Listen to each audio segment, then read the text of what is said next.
free agency period, and they don't look to be re-signing Kirk Cousins too as well. So we can definitely talk about that tonight. Falcons going international. I'm sure some fans already knew that we had an international game on our schedule this year where we're possibly, well, not possibly, we are going to be the home team. And of course, there's a lot of teams that's already been thrown out there into the mix of where they could be playing this year. And one destination and one team has not been announced yet. And it looks like it could be the Atlanta Falcons playing at this brand new location. I think some fans are expecting Germany. It might not be Germany. So we might have to look into that too as well. Take some questions from the chat. And I see StreamYard is having some issues, T-Will, with chat, some of the chat comments. So if you're watching, if you're listening, if you want to just drop a one-time for the fan in the chat, or drop a rise up in the chat real quick. I see StreamYard is having some type of issue. StreamYard is always having something always going wrong with this damn thing. So who knows what's happening tonight. But we're still going to keep this show going, man. Big shout out to all the viewers. Big shout out to everybody who's here watching live, because that's what we're doing. We're doing this live, talking Atlanta Falcons football. T-Will. What's up, man? He wasn't here the other day. I know you was in the comment section listening when we was talking some Falcons football, man.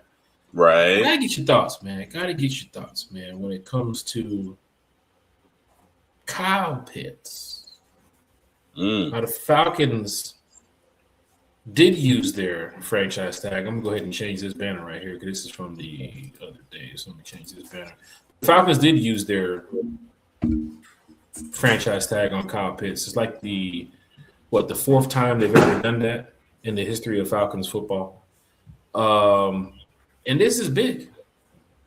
This is big right here for Falcon fans because, like I said, man, we need some weapons out there. Now, it is going to be around, 14, 15, 16 million, I believe, in that area. But we didn't get a chance to speak to you the other day too well when I went live on the pop-up show. But now I got you here tonight. We can talk some Falcons football.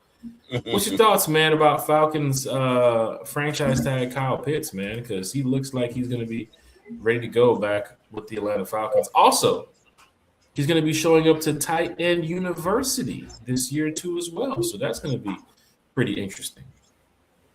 T-Will? Well, I mean, I think it means they definitely see his value in some capacity. Clearly, they didn't want to let him go. To me, this moves means they want to negotiate more and see if they can't work out a deal. You know, that's what it means. And I think now that they can work out with him up to July 15th or something like that. They haven't July 15th to work out a deal. So that's what that means for me. It's kind of difficult to assess the resources that you're going to have now. You know what I mean? You still got some cuts that you have to make. You have some signings, some draft picks. So this moves kind of buys you time and will at least allow you to see the landscape from a monetary perspective as to what you're going to have and what you're going to be working with. So either way, I think it's a good deal. With our present receiver situation, I don't think we could afford to lose Kyle. You know what I mean? So I'm here for it, man. I don't have an issue with it. All is well, and looking forward to see just what Stefanski can do. And Tommy Rees can do with Kyle and you know what ways they can get him open and scheme him open, and you know hopefully he can go for 1,000 or more receiving yards this year. I'm excited about it, man. I think it's good news. Those are my thoughts. What are yours, Jack? I mean, he was a couple of yards away from 1,000 yards this season, so it's big to see Kyle Pitts back in this offense. I mean, Kyle was 88 receptions on 118 targets, 928 yards on the season, 5 TDs. Of course, he had that triple play against the Tampa Bay Buccaneers. The news today that the Falcons will be releasing Cordero Hodge just adds to the area of interest for Falcon fans to go get another receiver because, yes, Hodge might not have been on the field as much as Kyle Pitts, but that is another receiver that we now have out of the wide receiver room. So the usage for Kyle Pitts, knowing that Hodge did have, a limited amount of snaps, and of course he had that big game against the Bucks too as well, where he helped us beat the Bucks in overtime not too long ago. But he was a special teams player. Shout out to Cordell Hodge. He was a fan favorite when it came to a lot of things he did, not only on special teams, but what he can do on the field with his limited snaps and his time, but also off the field with some of his videos, TikTok, Instagram, and so forth. So big shout out to Cordero Hodge, man, as he moves on to a new team. He posted his goodbye post today. You've seen some of the players on the post too as well. The Kyle Pitts thing for me, and I'm sure a lot of fans are looking at it as we have to wait and see what version of Kyle we're going to get, because fans have seen, Kyle when he was dealing with the injury. Of course, Kyle when he was playing with Taylor Heineke and Marcus Mariota and Desmond Ridder and so on. And even his first year with Matt Ryan when he graced 1,000 yards beautifully. But Kyle last year, even going through two different quarterbacks with Kirk Cousins and Michael Penix Jr., he still played his role professionally. Like, Kyle wasn't the one over there pulling an AB, getting upset about not getting the ball or a certain amount of targets per game, or he just went out there and did his job. And I think with Kevin Stefanski, that's what you need in this offense. You need players to go out there and do their job. And like Matt Ryan said, who's now the president of football operations, do your effing job, right? And if you have guys like Kyle Pitts in the building, Drake London in the building, and then let's not even forget about that star Bijan Robinson in the building too as well. It does help to have a big three, right? Every NBA team, you know about this. You watch NBA. Triplets with the big three. With the triplets. Yeah, the triplets. Yeah. Boston had them back then. Even the Hawks, I think, had one or two big threes here and there. The Lakers had them. So now you have a situation where you are going to get a wide receiver 2. You are going to get a wide receiver 3. You are going to rebuild this offensive room as best as you can. But you know that your big 3 is in the building. Besides Penix, too, as well. Once Penix comes back, don't know what they're going to do with that quarterback decision until he gets healthy. But you do have the big 3 in the building. You do have Kyle Pitts, who was less than 100 yards away from 1,000. You do have Drake London, who fans can see right now. His payday is coming up, right? T-Will, fans already know. You got to pay Drake, right? You got to pay Drake. You got to pay him. Pay the man money. Pay the man. Pay the man, play the man. And then you got that guy Bijan Robinson too as well, which fans can agree that he's probably the best running back in the NFL. And, of course, probably the best running back in the Falcons uniform in the history of the Atlanta Falcons. Now, when you have a big 3 like that, you can move the chains, but you still got to add pieces. So I'm glad the Falcons and Ian Cunningham made this decision to franchise tag Kyle Pitts, to keep him here. I see the chat is live and lit. We're going to get to y'all too as well. Chat, you see the question on the screen right now, man. A lot of y'all is already in here. The Falcons franchise tagging Kyle Pitts. We spoke about it a little bit the other day. Now you guys had a couple of hours and a day or two to get yourself together and prepare y'all thoughts when we came back to this podcast tonight. So that way we can hear from y'all too as well. One time for the fan is from the fan for the fan. So we just want to make sure that, everybody is included here tonight. So your thoughts on Kyle Pitts, on Kevin Stefanski with this offense and Tommy Rees. Does it make Tommy Rees's job easier, T-Will, when you have a big 3 like Bijan, Drake, and Kyle? Because, these are players that's been in the league for a couple years now, and we've seen when you put them at the highest level of their production of what they can do, they can go after and get it. Kyle in that Tampa Bay game. If you get Kyle from that Tampa Bay game in a role like that for 8 or 9 games next season, T-Will rolling. Bijan Robinson too as well. You see him all season. Drake London too as well. We already know what Drake London is about. So T-Will, just your thoughts, man. Does it make Tommy Rees's job easier? Kevin Stefanski is a tight ends guy too as well. Does it help to have a big target like Kyle Pitts out there in the field? Because some could disagree and say we can go get somebody else. That is true. In this NFL, there's players across the league. You can get them through the draft, get them through the free agency, but Does it make it easier for Tommy Reese in this offense when you're dialing up plays, knowing what they had with Njoku and the other guy back in Cleveland, knowing Kevin Stefanski used to be a tight ends coach and he loves using that 13 personnel and all that type of stuff? Tua, just your thoughts, man. Does it make Tommy Reese's job and Kevin Stefanski's job easier with this big three now? I think one hand washes the other. I think, yeah, it will make Tommy Reese's job easier, but I think Tommy Reese and Kevin Stefanski will make their job easier as well, because we have coaches that, and again, look, I don't evaluate NFL personnel, so I say this as respectfully as we can. The one thing that this coaching staff has is experience. We have at least 4 offensive coaches that have been offensive coordinators before. So I think that this team will maximize talent, and I think that the talent will maximize the coaching, and I think ultimately we'll see a better product on the field. I mean, again, last year you had a second-year offensive coordinator. You had, the year before that you had a first-year defensive coordinator. That's just bad business, man. You had a quarterback's coach being a receivers coach, and if you can do it, that's fine. But if you can't, that's just bad. So I'll go somewhere. I say that to say that bottom line, I think they're going to help each other, Jack. I think Tommy Reese and Kevin Stefanski are definitely going to be able to push Kyle to another level.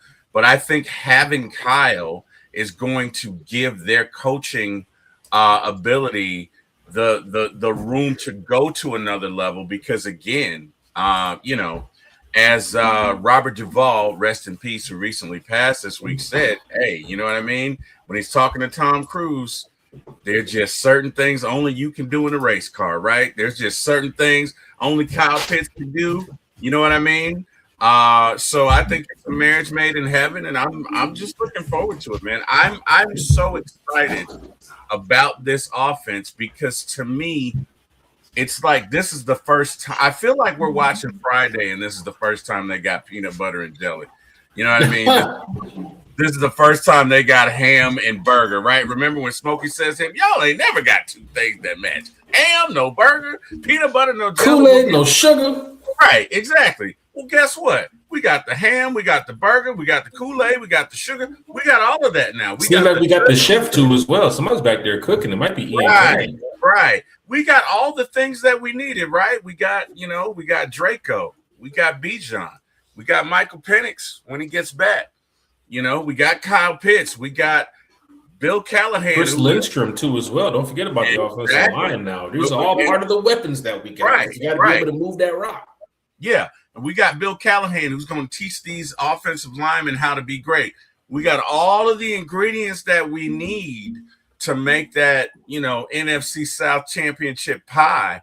And now we just got to do it. So again, last year we had the talent. We didn't have the coaching. The year before that, we had the talent. We didn't have the coaching. Now we have it together. Let's see what it's going to happen. But either way, man, I'm super excited to see where this goes. If you put all the ingredients in the gumbo, T-Will, it should taste like gumbo, right? Is that what I'm? I hope so. You're a big foodie too as well. I love me some gumbo. Right. I love me some gumbo. We got to bring it out to New Orleans this year, T-Will. You got to make that drive, man. I know you don't like to fly, but you got to make that drive. You see, I'm trying to get you ready for the season. Man. Or maybe hop on a train, Jack. Maybe hop on a train. I can do a train. You can. Train is doable. You can. As long as we can get you there, man. As long as we can get you there. Chat is live. Chat is lit, man. Big shout out to D Sloan. Checking out the fans in the stands, man. What up, D Sloan? Big shout out to D Sloan. April Thomas is in the chat too as well. What up, Ronnie Thomas? Ronnie Thomas in the chat. 82 Monte Carlo. 82 Monte Carlo miss a beat. Yo, 82 Monte Carlo doesn't miss a beat when it comes to these podcasts, man. He keeps it real, 100% original with being a Falcons fan. And big shout out to 82 Monte Carlo. Mac Town Dirty is in the building too as well. Big shout out to Mac Town Dirty. What up, Mac Town Dirty? AR Swish is in the chat too as well with the The AR Swish in the building. Georgia Prize in the building. I'm going to call Ian Cunningham the Butcher because he's cutting everything moving right now. Ooh, call that man a butcher. Hold on, man. We're going to bring the sound effects out for this guy. What do you say? Hold on, Call him T-Will. bus driver The because he's butcher. What taking y'all. should we hit him with the call him the butcher? Call him the butcher. Hit him with the wow. No, we can't hit him with the wow. We're gonna call him the butcher. Hit him with the sheesh.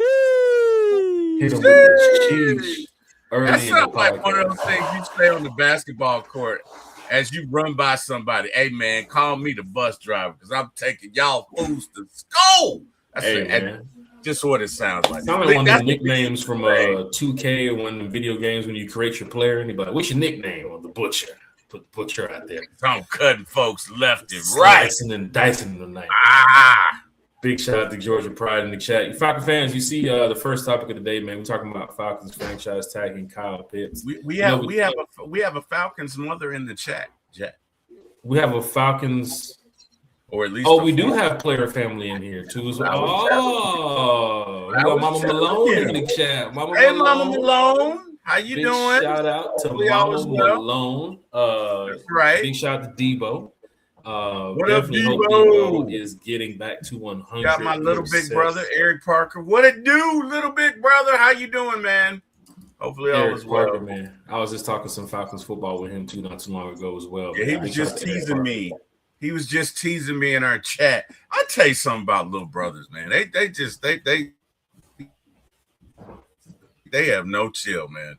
My brother wait, Jack, I'm froze. Can you see? Okay. All right, I can see me now. I froze for a second. That's StreamYard. That ain't me. My little brother has no chill, man. I know it. My little brother has no chill, man. So look at, man.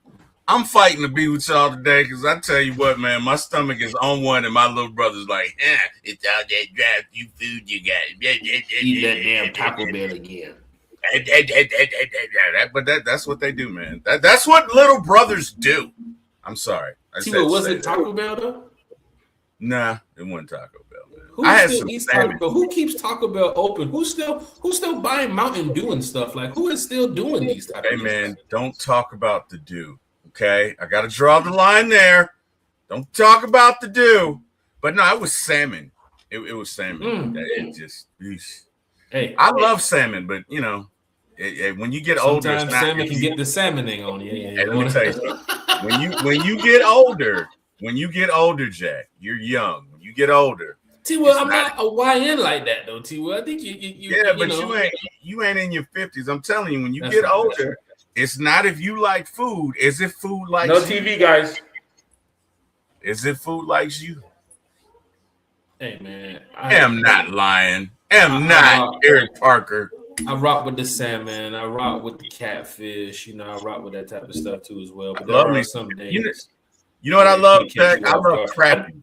You love Rasta pasta. I know you love Rasta pasta. Oh man, I can tell you about that. You showing up to Oh. Falcons training camp last year, 10 o'clock in the morning with a bowl of Rasta pasta in your hand. I thought you brought it from the house. No, no. That's like an hour and a half trip. Not unless you got one of those heated bags like them DoorDash. Yeah, I drivers, do. and you had the Rasta pasta in the bag. Nah, I went to the food truck. It was delicious. And you said the other day in the chat, you can't wait to go back to training camp and get some. I can. I hope they have it again. Yeah, I hope they have it again. Let's all do it. Let's all get some Rasta pasta this year when we go to training camp. Let's do it. You're gonna have some of them fans out there like, I ain't eating no Rasta pasta no 10 o'clock in the morning. Don't knock it till you try it. Don't knock it till you try it. It's like 93 degrees out there, and you got a bowl of Rasta pasta. It was delicious. 10 o'clock in the morning. Yes. Sitting on the hill watching Falcons practice. What better time is there to have it? How much VIP is that? Like, that is VIP life right there. They should have just rolled the damn red carpet out for you right to the field. Bro, I did not have breakfast that morning. I was so hungry. Oh, my God. My stomach was considering eating my ribs, man. Like, I'm just saying. I was starving. So big shout out to Georgia Pride, man. He said, and I think a small reset is needed on this team. Nobody is really safe. Even the Pitts franchise can be a business move for another move until training camp. So big shout out to Georgia Pride here. Hucklebucks here in the chat said, will they be releasing Anderson, Bertram, and Stills? Neither of these players should play another meaningful down for this team, period. As Ian Cunningham, and we're going to get ready to get some of these off-season moves, it looks like they're like he said a couple days ago, their evaluating process has begun. Who needs to be on this team? Who needs to, pack their bags and, make their way to a different team? It's underway. You heard the news of Kirk Cousins already. As soon as the franchise tag period opened, of course, that news with the contract restructuring, I think we already kind of figured was going to happen. But now we got real key information from Ian, straight from him. We're not re-signing Kirk Cousins. He's going to be free to play with another team, sign with another team in a matter of days. We're coming to the end of February, so a matter of days, Kirk Cousins is up out of here. Today, we also heard news that Cordero Hodge will not be back with the Atlanta Falcons, or possibly could be back with the Atlanta Falcons if they decide to re-sign him in the offseason once they release him. But making news like this early kind of sounds like they're not going to bring the player back. Right? Now, if you might hear it later on in mid-May or June to find a team, it's possible. But Cordero Hodge putting up his post today too as well. That's why we give our shout out when the show starts to Cordero Hodge. The Anderson move, the Bertram move, the Stills move, that could possibly be coming tomorrow, the day after that, because right now with the Falcons, they are going through their evaluation process of who needs to stay, who needs to go. Hodge does open up about, I think, 1.8 mil, I think, in the cap space for us. Not like it's some major large move. And so fans were wondering, why would we let go of a special teams player like Hodge? She's done a great job on special teams. New regimes come in and change around what fans think should have been kept safe, right? Some fans might say, oh, that player was perfect, man. He would have been good here. But Ian Cunningham, Matt Ryan, evaluating this roster, they're looking at it as, he's also a wide receiver too as well in that role. So obviously they want to move on to get a different special teams player, to get a different person to fill that wide receiver role too as well. It's going to be a whole new players coming in here, as you can see, on offense and defense. Not like we're in the rebuilding process, but we do have to add some players to get back to that 53. And of course, we're going to have the undrafted free agents, the draft picks coming up and all that too as well. So big shout out to Hucklebuck and Nick Schaap talking about Kyle Pitts with the franchise tag. Fans' thoughts right now. Georgia Texas Boy speaks. Big shout out to Georgia Texas Boy. Make sure you check out his channel. Georgia Texas Boy, we got to line you up, man, and get you over here on the podcast. You've been a diehard fan of Atlanta Falcons for a long time. You've also been a good supporter and a friend here of One Time for the Fans. So now that you started your channel and everything, man, we'd love to have you here this off season. We can set up the time and the date to keep you on here because Falcons football. We gotta talk some Falcons with you, man. He says, Jack T. Will, One Time for the Fan, and Falcons family. The new era is here. Georgia, Texas boy. Hey man, good show. Good show. Hey, you know what else is a good show though? What's up? You know what else is a good show, right, Jack? What is? Hey man, those super chats. Oh, we got us a super chat. Big shout out to my uncle, T. Will's uncle, everybody's favorite uncle, Steve. Uncle Steve. He said, gotta admit, fellas, I wasn't for tagging KP, but it is what it is. That means the bank may be closed for Ellis, Onyemata, and more importantly, T. Will's hero, Felipe Franks. Uncle Steve, super chat. First super chat of the day, man. Say it ain't so, man. Say it ain't so. So T. Will, no statue building for Mr. Franks? Is that what's going on? Man, that just hurts my heart. I know y'all saw that man jump over 4 people in that preseason play. You still got it, Felipe. It's all right, buddy.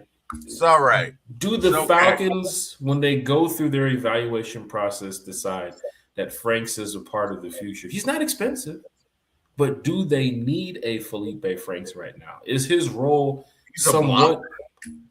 I mean, he's a blocker. He's a special teams guy too, as well. Yeah, Kevin Stefanski likes 13 personnel. I mean, hey, Is there a camp competition battle for Felipe Franks coming up if he's here? I mean, is that? I don't know, man. I don't know. But either way, I'm excited to see what they do, man. Because look this coaching staff is the best that we've had in a long time. Right. You know what I mean? So just from experience, from names. Yes. I'm super excited to see what what they can do. Yeah. You know what I mean? My daddy always used to say, a good coach can take his team and beat your team. Beat your team, right? Turn around and take your team and beat his team. I heard that all the time. Usually when he was mopping the floor with me in chess, he would piss me off. He would just say stuff like, son, this is what he'd do. Son, a good coach can take his team and beat your team, and then turn around and take your team and beat his team. By the way, checkmate. By the way, checkmate. You know what I mean? Just the final blow. And I'd be like, what? Yeah, he was good, but he's right. So your father is right, man. He was right. Hey, man, I'm so excited about this coaching staff, man. I'm not 17-0 excited like my brother. I'm just messing with you. But I really do think that we have a shot to win. I mean, again, you don't know. We first off, we need health. Okay. So I'm just going to pray to the good Lord that we have good health this year. But all things being equal, man, with the roster that we have, with the stars that we have, with this coaching staff, we should win 11, 12 games, man. We play the stars we have under contract. I feel really good about winning more than 8 games this year. And they're going to add a lot of people to this roster, right? Mm-hmm. Now, the quarterback situation is it's concerning at the point, right? We got to be looking into that too as well, because there's a lot of talk about if he's starting week 1, if he's healthy week 1, are they bringing in Joe Flacco? Now I'm hearing Jimmy G and all this type of stuff. And of course, the Malik Willis reports of him getting $25 to $30 million from being a backup to possibly being a starter somewhere. Now, Kyler Murray an hour ago told the Cardinals he wants to be released. And it's like, there's so much going on. Where do the Falcons go in that option? Because other teams are set up. The Cowboys know Dak's going to be there. The Jaguars know Lawrence is going to be there. The Bengals know for right now Burrow's going to be there. Right. Even for the situation with the Chargers, with Herbert, even the situation with the Broncos and Bo Nix, and of course Mendoza probably going to the Raiders at number 1. Jackson Dart. I know Penix is our quarterback right now. I don't know the timetable of when he's going to be coming back. I'm just looking into that.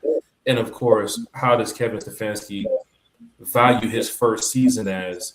Are we going to just use this as a training development year to say, hey, we're bringing a bridge quarterback, this, that, and the third can happen, and hey, we'll be ready next year when everybody's at?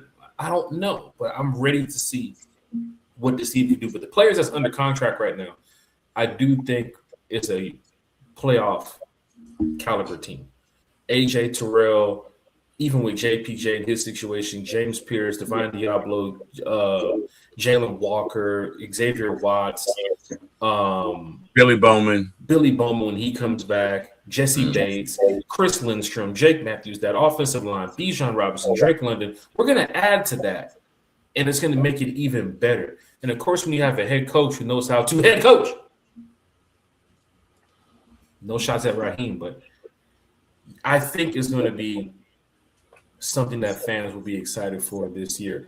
The offseason moves, because we're getting ready to get to that topic too as well. I do want to run through some of the comments because people were speaking about Kyle Pitts' situation. But the offseason moves that's been happening so far, hearing Ian Cunningham speak about Caden Ellis, it's possible that Caden could hit the market, knowing that they mentioned in the combine presser that there is a lot of linebackers in this draft too as well. It's something interesting because Caden Ellis plays that role. And if they don't want to go out there and spend that money to bring back Caden Ellis, you heard Jeff Ulbrich say it's going to take about 2 or 3 guys to get to do what Caden Ellis does. You might have to go do that this offseason. You might have to go get 2 or 3 guys for that money that you might give Caden Ellis. And somebody mentioned it the other day. I think it was Tidy. Caden Ellis is rounding that chapter in his career where it's time to get that big payday before we walk it on out. I don't know if Caden Ellis decides on playing past 38, 39, 35. I think can you go type up his age? T1C. I think Caden Ellis is turning 31 this year, if I'm not mistaken. Or he's around that mark too as well. But this is a guy who was a 6th or a 7th round pick to where he is now in the NFL. He's 30. He's 30, and I'm sure he's going to be 31 by the time the season loops around too as well. So this is an opportunity for Caden Ellis to get that big payday. And if the Falcons don't want to be the team to give it to him, if he doesn't want to work on a team-friendly hometown deal to say, look, I had a great time over here with the Falcons playing under Jeff Ulbrich, let's run it back, then it's possible that he could be moving on. Dave Amiata, could he be the big, we don't say big ugly no more, I guess, big little country phrase. Big pretty. Can he be the big pretty that we need back in that middle again? But I think from what fans are saying, we need to get a little bit more bulkier up there in the front. We need a little bit more beef up there in the front of that trench because they're looking for that run stuffer. They're looking for somebody who can help and scare some running backs to say, I can't run his way. I need to run outside. Oh, JPJ's over there. Oh, Jalen Walker's over there. Oh, shit, Deion Diablo's coming through. I think they look for that. That's who you need to re-sign is Diablo. I mean, after this season, yeah, because he's still on that 2 years. So after this season, you have to look into signing Dede again too as well. So you got to that 5-game winning streak. You could directly correlates to when he went out versus when he came. Right. So big shout out to Uncle Steve's Lounge for the super chat. What's up, Uncle Super Chat? Keeping it real with us. Matter of fact, Uncle Steve, was you there the other day at State Farm giving away Trey Young's property? Because I heard he was in the building the other night. I don't know if he shed a tear or not, but I know you had some.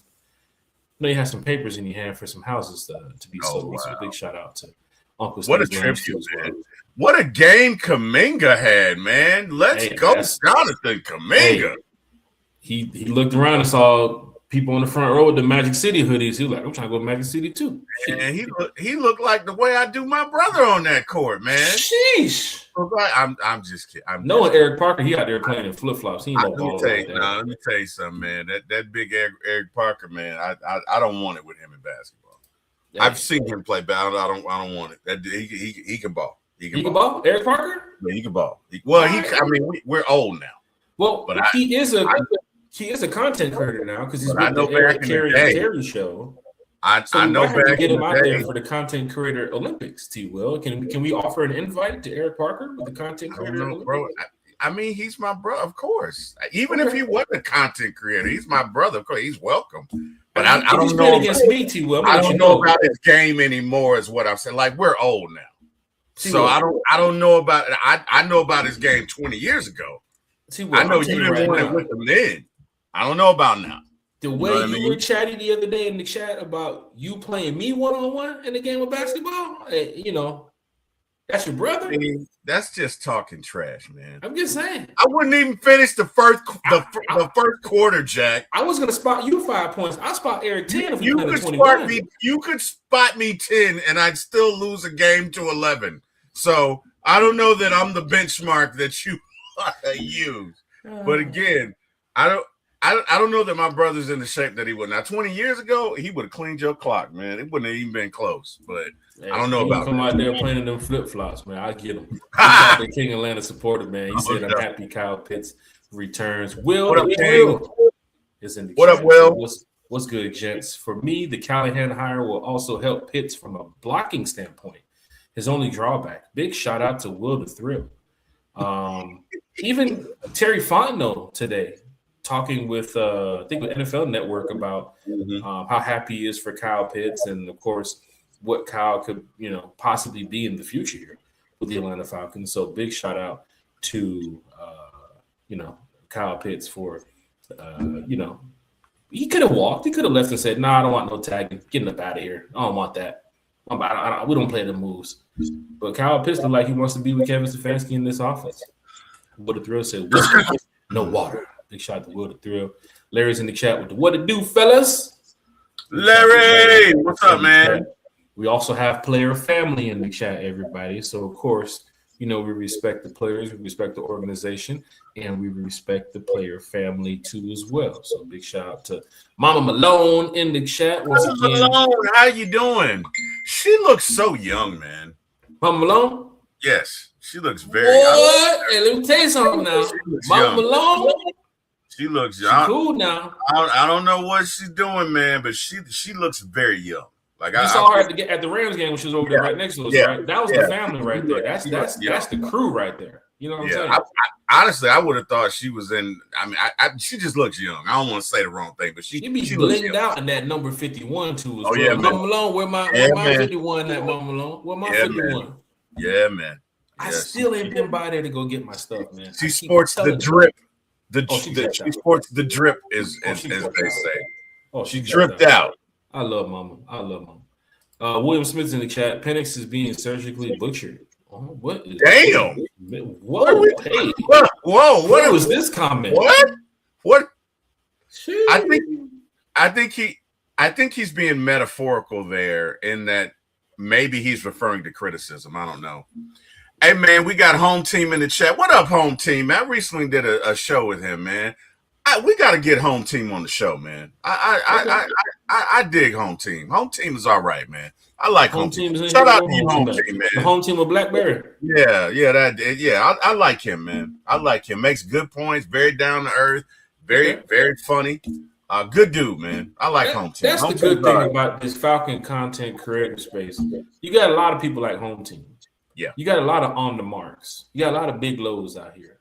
You got a lot of T-Wills out here.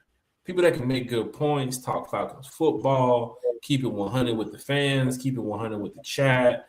And for us here at One Time for the Fan, that's why we say from the fan for the fan. That's why when I named the show One Time for the Fan, it's Atlanta. I'm a fan. T-Will's a fan. Coolest Dre is a fan. 82 Monte Carlo is a fan. It's One Time for the Fan. That's why we include everybody on this show. And that's the biggest thing about it when you're doing these podcasts. Because for us, like the other day, T-Will, when you couldn't make it and I was doing the pop-up, man, I was telling folks, I'm just finna talk for about 45 minutes to an hour and get up out of here. I'm almost in here 2 hours answering questions and talking to people. Y'all know I normally do it with T-Will or Carrie, and we're always talking Falcons as a group, as a unit. But I did the podcast the other day, and I said, man, I might need to do more of these just on the slide because the chat showed up, and the chat has such a good time talking Falcons, and it's the off season, right? It's the off season, so we're having a good time just engaging with the fans, having a good time, knowing that the Falcons are going to do some incredible things this year. And I'm so ready for it. I am so ready for it. Woody Thrill said, I've told you guys before, only reason I've not come over yet is I'll need 2 seats back. Woody Thrill said, big shout out to Woody Thrill, man. DSGB Hall, who has got season tickets too as well. He just got season tickets. So that for the fans that saying, hey, Kevin Stefanski's in, I'm out. DSGB Hall just took your seat. So whoever said I ain't doing it no more, DSGB Hall just took your seat. You saw the Meg comment. You saw the Meg comment he made. I'm finna roast him in a minute. I don't want you, man. Hey, I don't know what you said to them the other night, man, but y'all were getting active the other night. You know what I'm talking about. Y'all. So we have a chat, guys. Well, they just let me participate. Like my brother and Jack and DSGB Hall and a bunch of other folks I'm not gonna mention have been there for years, but y'all were getting active there. You know the night I'm talking about. Right. He said something, and I was like, "What?" Right. Y'all have a good time. Now they getting AI involved. They got these videos that they doing where they got some fake looking Jack Spade and all this other stuff. But let me tell you something. I can tell you how this chat reacts and how cool we are as such a group. The other day when the Falcons did their press conference, and I jumped in there and I was talking with some of the fans, and then the roast started amongst me and Craig and King Atlanta supporter and just Carrie, Big Low Country. I'm sure the Falcons were sitting over there doing the video like, they over here roasting in the chat right now. This shit funny as that. A1 got involved too as well. A1 got in there trying to promote his sheetrock company. I said, you can't promote the sheetrock business on the Falcons podcast. You can't do that. A1. Wow. Hey, man. Big shout out to LAJ. What up, LAJ? Big shout out to LAJ, man. Big shout out to DA Hunter here in the chat. What up, DA? What's going on, man? Hucklebuck said, hashtag MP9 ATL has your back. That's what I'm talking about. Big shout out to Hucklebuck. Let's see. I might catch up to some of these comments here. T Terry's in the chat too as well. What's up, fella? What's up, T Terry, man? What's good, man? How's everything going? DSGB Hall says, if we lose Ellis, the defense will take a step back. We hope in that area that Jeff Ulbrich, as a veteran defensive coordinator, can bring the right amount of people to fill whatever Caden Ellis did. Because sometimes it might not take that one person. It might take 2 or 3. But we still have people on the roster. We still have people that has to be evaluated. D'Angelo Malone's come back this year, right? What can he bring to the Falcons once they do their evaluation? Arnold Ebiketie too as well. Leonard Floyd too as well. It's a couple guys in the building that they're going to look at before they take their business elsewhere, if they decide to take their business elsewhere. That's why I say with some of these players in the building, I still feel good about it. DSGB Hall says Ellis was the best pass rusher on the team. Ellis was just schematically good for Jeff Ulbrich, right? Even for his age, where he came from with the New Orleans Saints to what we did over here in Atlanta with him. And now it's possible that he can get his big payday. It's kind of like that Tyler Algier moment on offense when you saw Tyler Algier just turn into this phenomenal running back. So now he's about to get his big payday. So to see what Caden Ellis did defensively, to see what Tyler Algier is doing offensively, it's like the Falcons, they got to make some moves here. And what are they going to do? That's why we have these podcasts. We talk about these things because everybody has these thoughts on their mind from 8 o'clock in the morning to 7 o'clock at night. And when we get a chance to go live, you guys get a chance to show up here and talk Falcons football with us. So a big shout out to you guys that's in the chat. Woodthrow says a lot of people seem to think Ellis will go to a contender and we can improve through draft. But I'd be sure to lose Caden Ellis for sure. Yeah, it'd be tough if we lose Caden Ellis, man. He's done some remarkable things here in Atlanta. And hopefully Ian Cunningham can get through to him, his agent, his team, and say, look, this is what we're building. But it's Caden Ellis's decision. Does he want to stay in Atlanta? Is the Chiefs calling to give him a big payday? Are the Patriots? Somebody mentioned that he might want to go link up and play with one of his brothers before he retires. Don't forget, his brother plays in Denver, who just made it to the playoffs. His other brother plays in New England, who just made it to the Super Bowl. And since Caden Ellis has been here in Atlanta, we haven't made it to the playoffs. So that's also something to point out, too. Does he want to go play with his brothers? You see how LeBron is with his son. He did everything to get Bronny to the Lakers. You know what I'm saying? Just imagine if if you was back in the day playing football and Eric was playing football, if you had the opportunity to go play with Eric. You know what I'm saying? If you're a free agent, Eric's a free agent, right? You see how best friends do it. You see how LeBron and Dwayne Wade and Bosh did it as friends. Just imagine brothers. Have an opportunity to go play with my brother. You know what I'm saying? That would have been fun, man. Right. That would have been fun. And then Denver's defense with Caden Ellis, or the Patriots defense with Caden Ellis. Oh my gosh. Yeah, man. That would have been fun. Just to meet my brother at the quarterback. Oh my God. That'd be hilarious. Right. That'd be hilarious. Right. Georgia, Texas boys in the chat. Caden's gonna go play with one of his brothers in either Denver or New England. See, that's what up, Gad? Right there, man. What up, Shout out to Eric Z in the chat too as well. He said, "What's up? Happy Wednesday, everybody!" Big shout out to Eric Z. Happy Wednesday, happy Hump Day, Hump Day. Sheesh. Hucklebuck said, "I know how dedicated Ellis is to this team, but I don't think Ian is going to overpay for his services. I think he is willing to take his chances on bringing in younger talent. If you spark the draft like you did Terry Fontenot and get you a JPJ or another Jalen Walker in that second or third round, fans will say, yeah, Caden Ellis was good. But that little draft pick we got over there, that rookie, that's how it is, man. That's how it is in football, man. You know, it's just the process you just got to trust. And if Ian Cunningham can't get the deal done with him, they're just going to move on from him, man.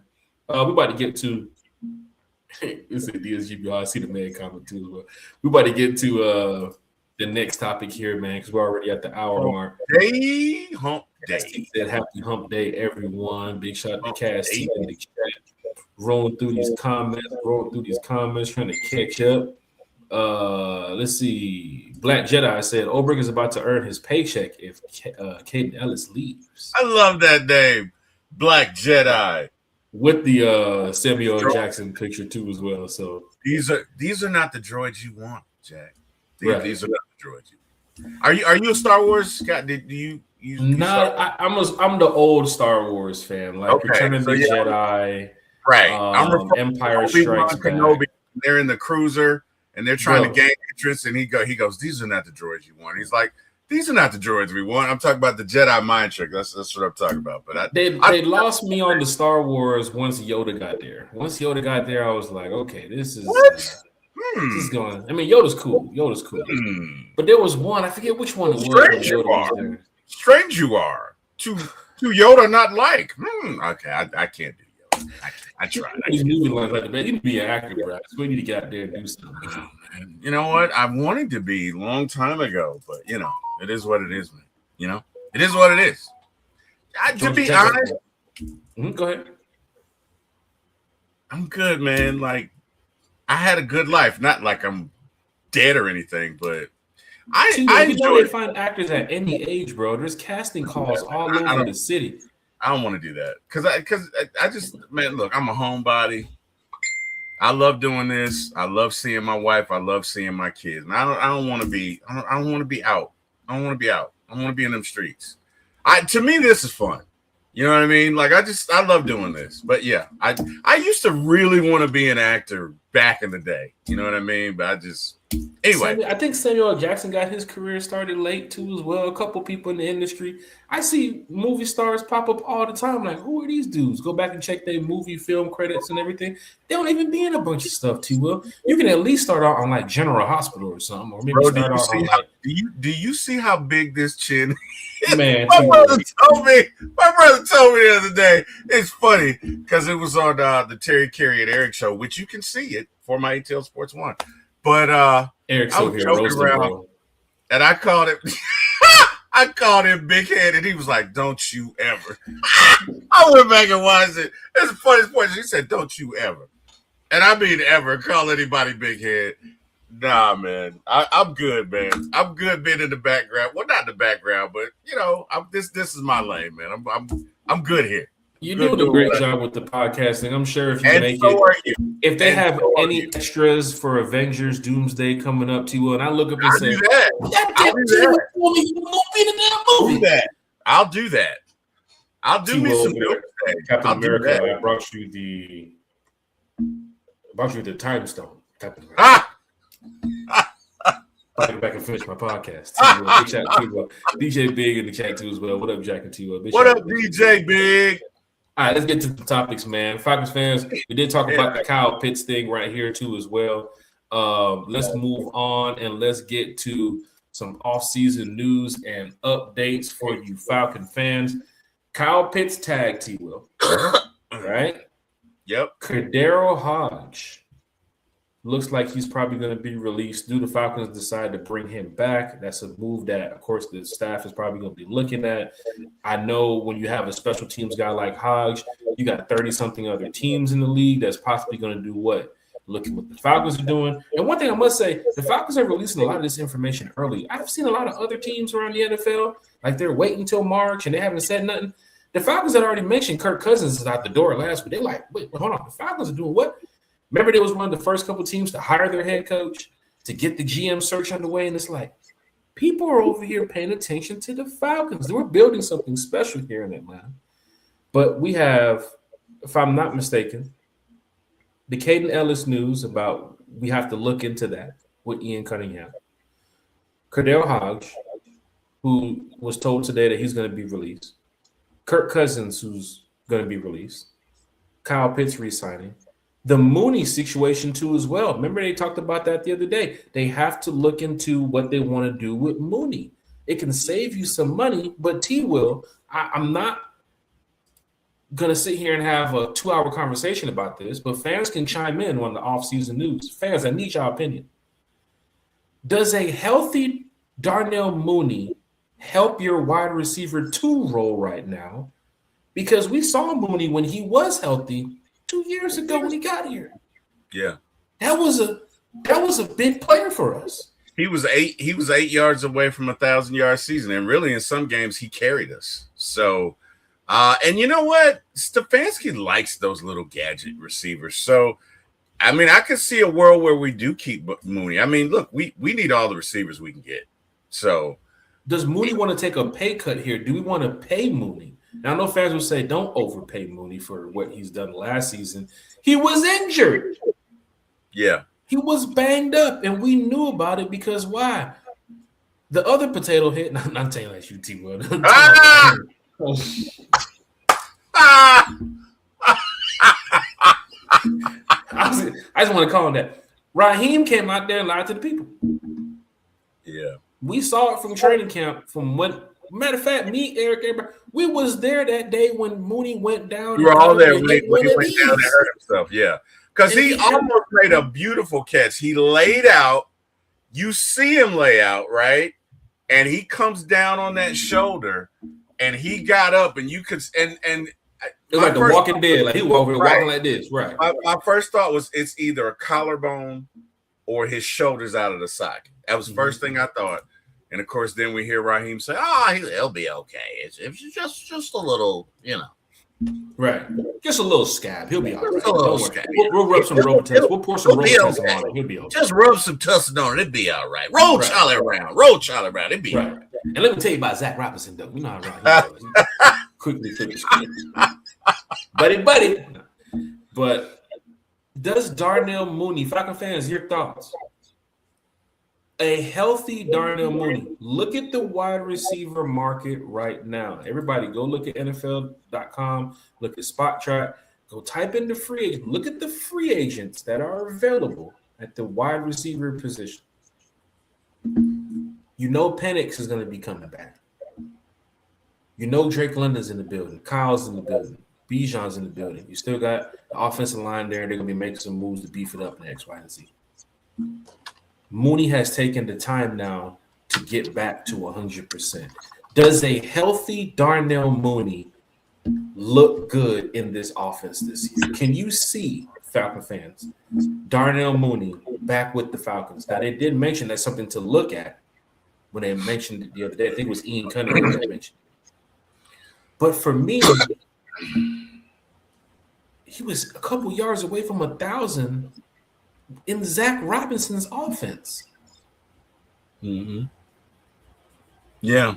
Could Darnell Mooney take the leap this year if he comes back with the Atlanta Falcons? And I, for one, am not going to be like, oh, shame on the Falcons. They should have never did that. No, I ain't going to be like that. I'm going to be like, a healthy Darnell Mooney can get active out there with this team. And y'all seen it already.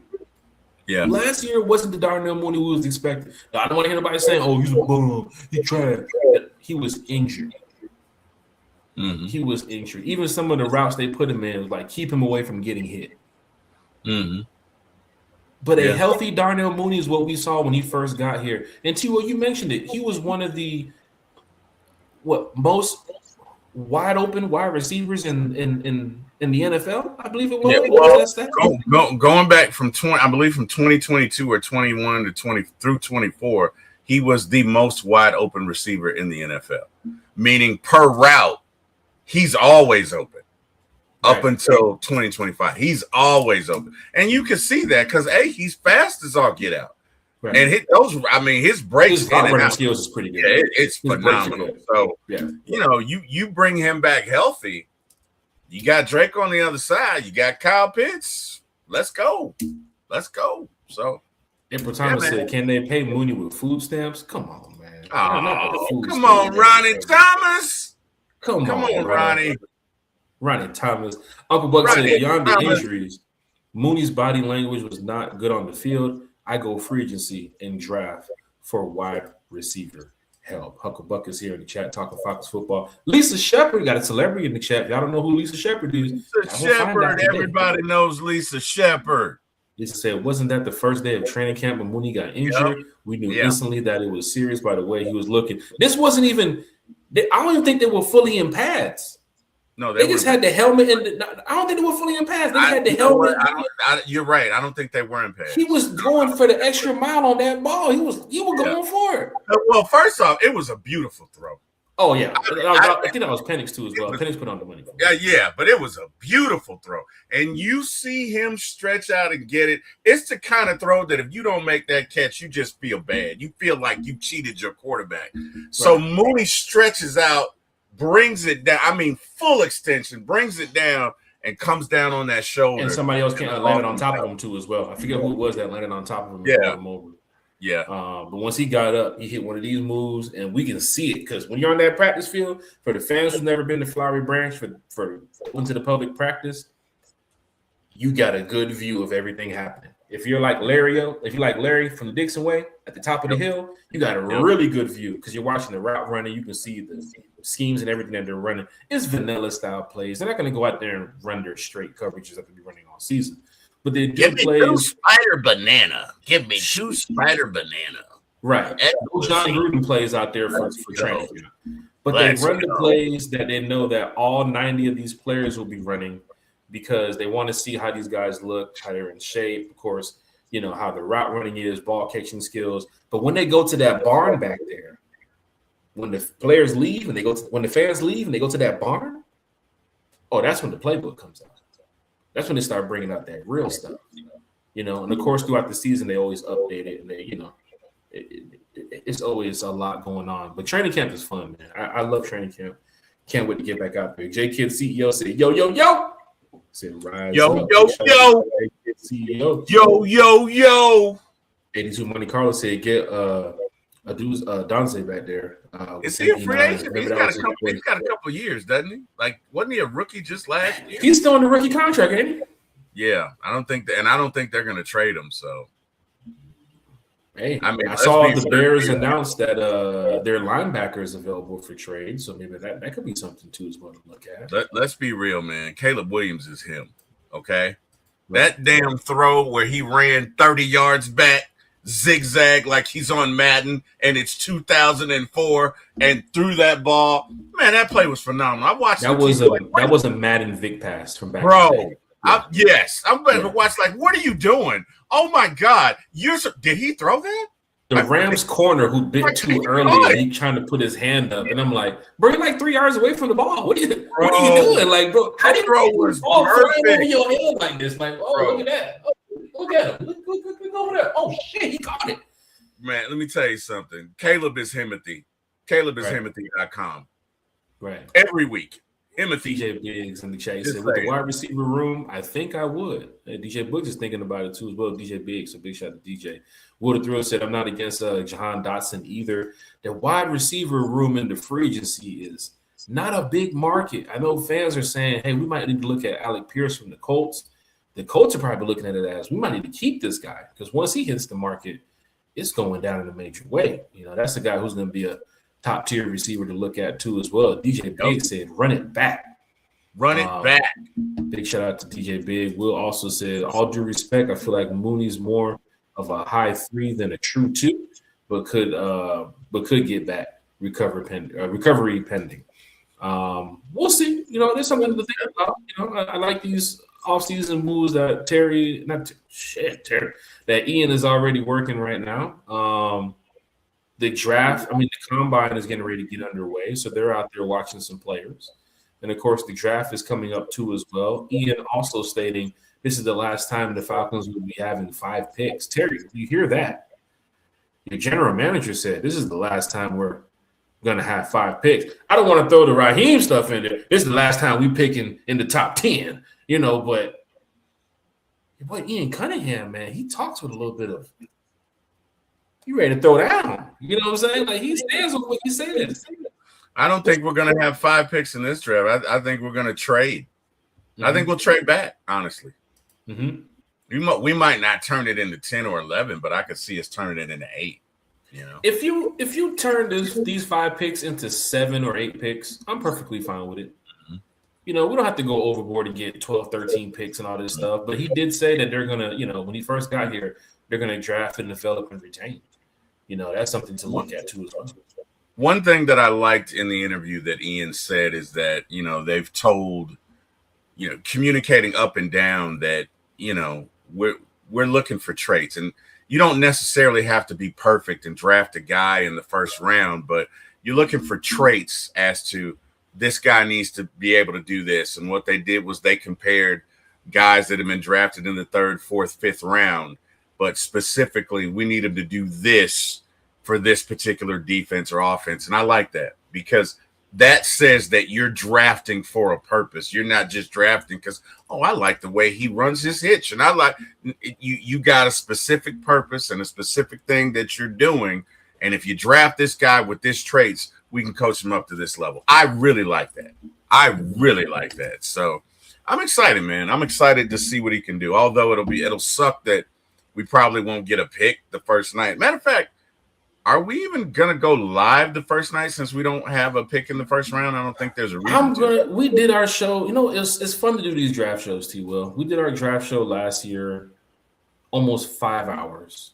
Yeah, but we had a many pick. special guests. We ended up having 2 picks in the first round. We don't have a pick yet. I don't think we're going to have the draft show on the first night. It really makes no sense for us to have. We don't have a play, and we can save those 5 hours because we need those 5 hours of talk time for another day. Now Saturday, we win the Super Bowl, and we got to go 24.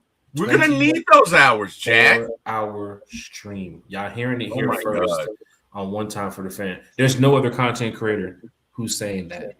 Ever. Because they haven't thought about it. My world will consist of Cheetos and Mountain Dew. May it rain from the heavens like manna. For the Fan, we'll be doing a 24-hour stream when the Falcons win the Super Bowl. 24. Hearing it first. 24. Kerry kept saying it. T. Will kept saying it. We are saying it. 24-hour stream when we win the Super Bowl, right here on One Time for the Fan. It's going down in a major way. Most of y'all probably going to be sleeping around 3, 4 in the morning. Hey, Jack, T. Will, I see y'all around 8 a.m. All right, we're going to be live still. We're going to be getting our Kai Cenat on. Isn't that guy, Kai Cenat? We're going to be getting our Kai Cenat. Now, I know on Kai streams, he does sleep. He usually gets somebody to host the show while he's sleeping.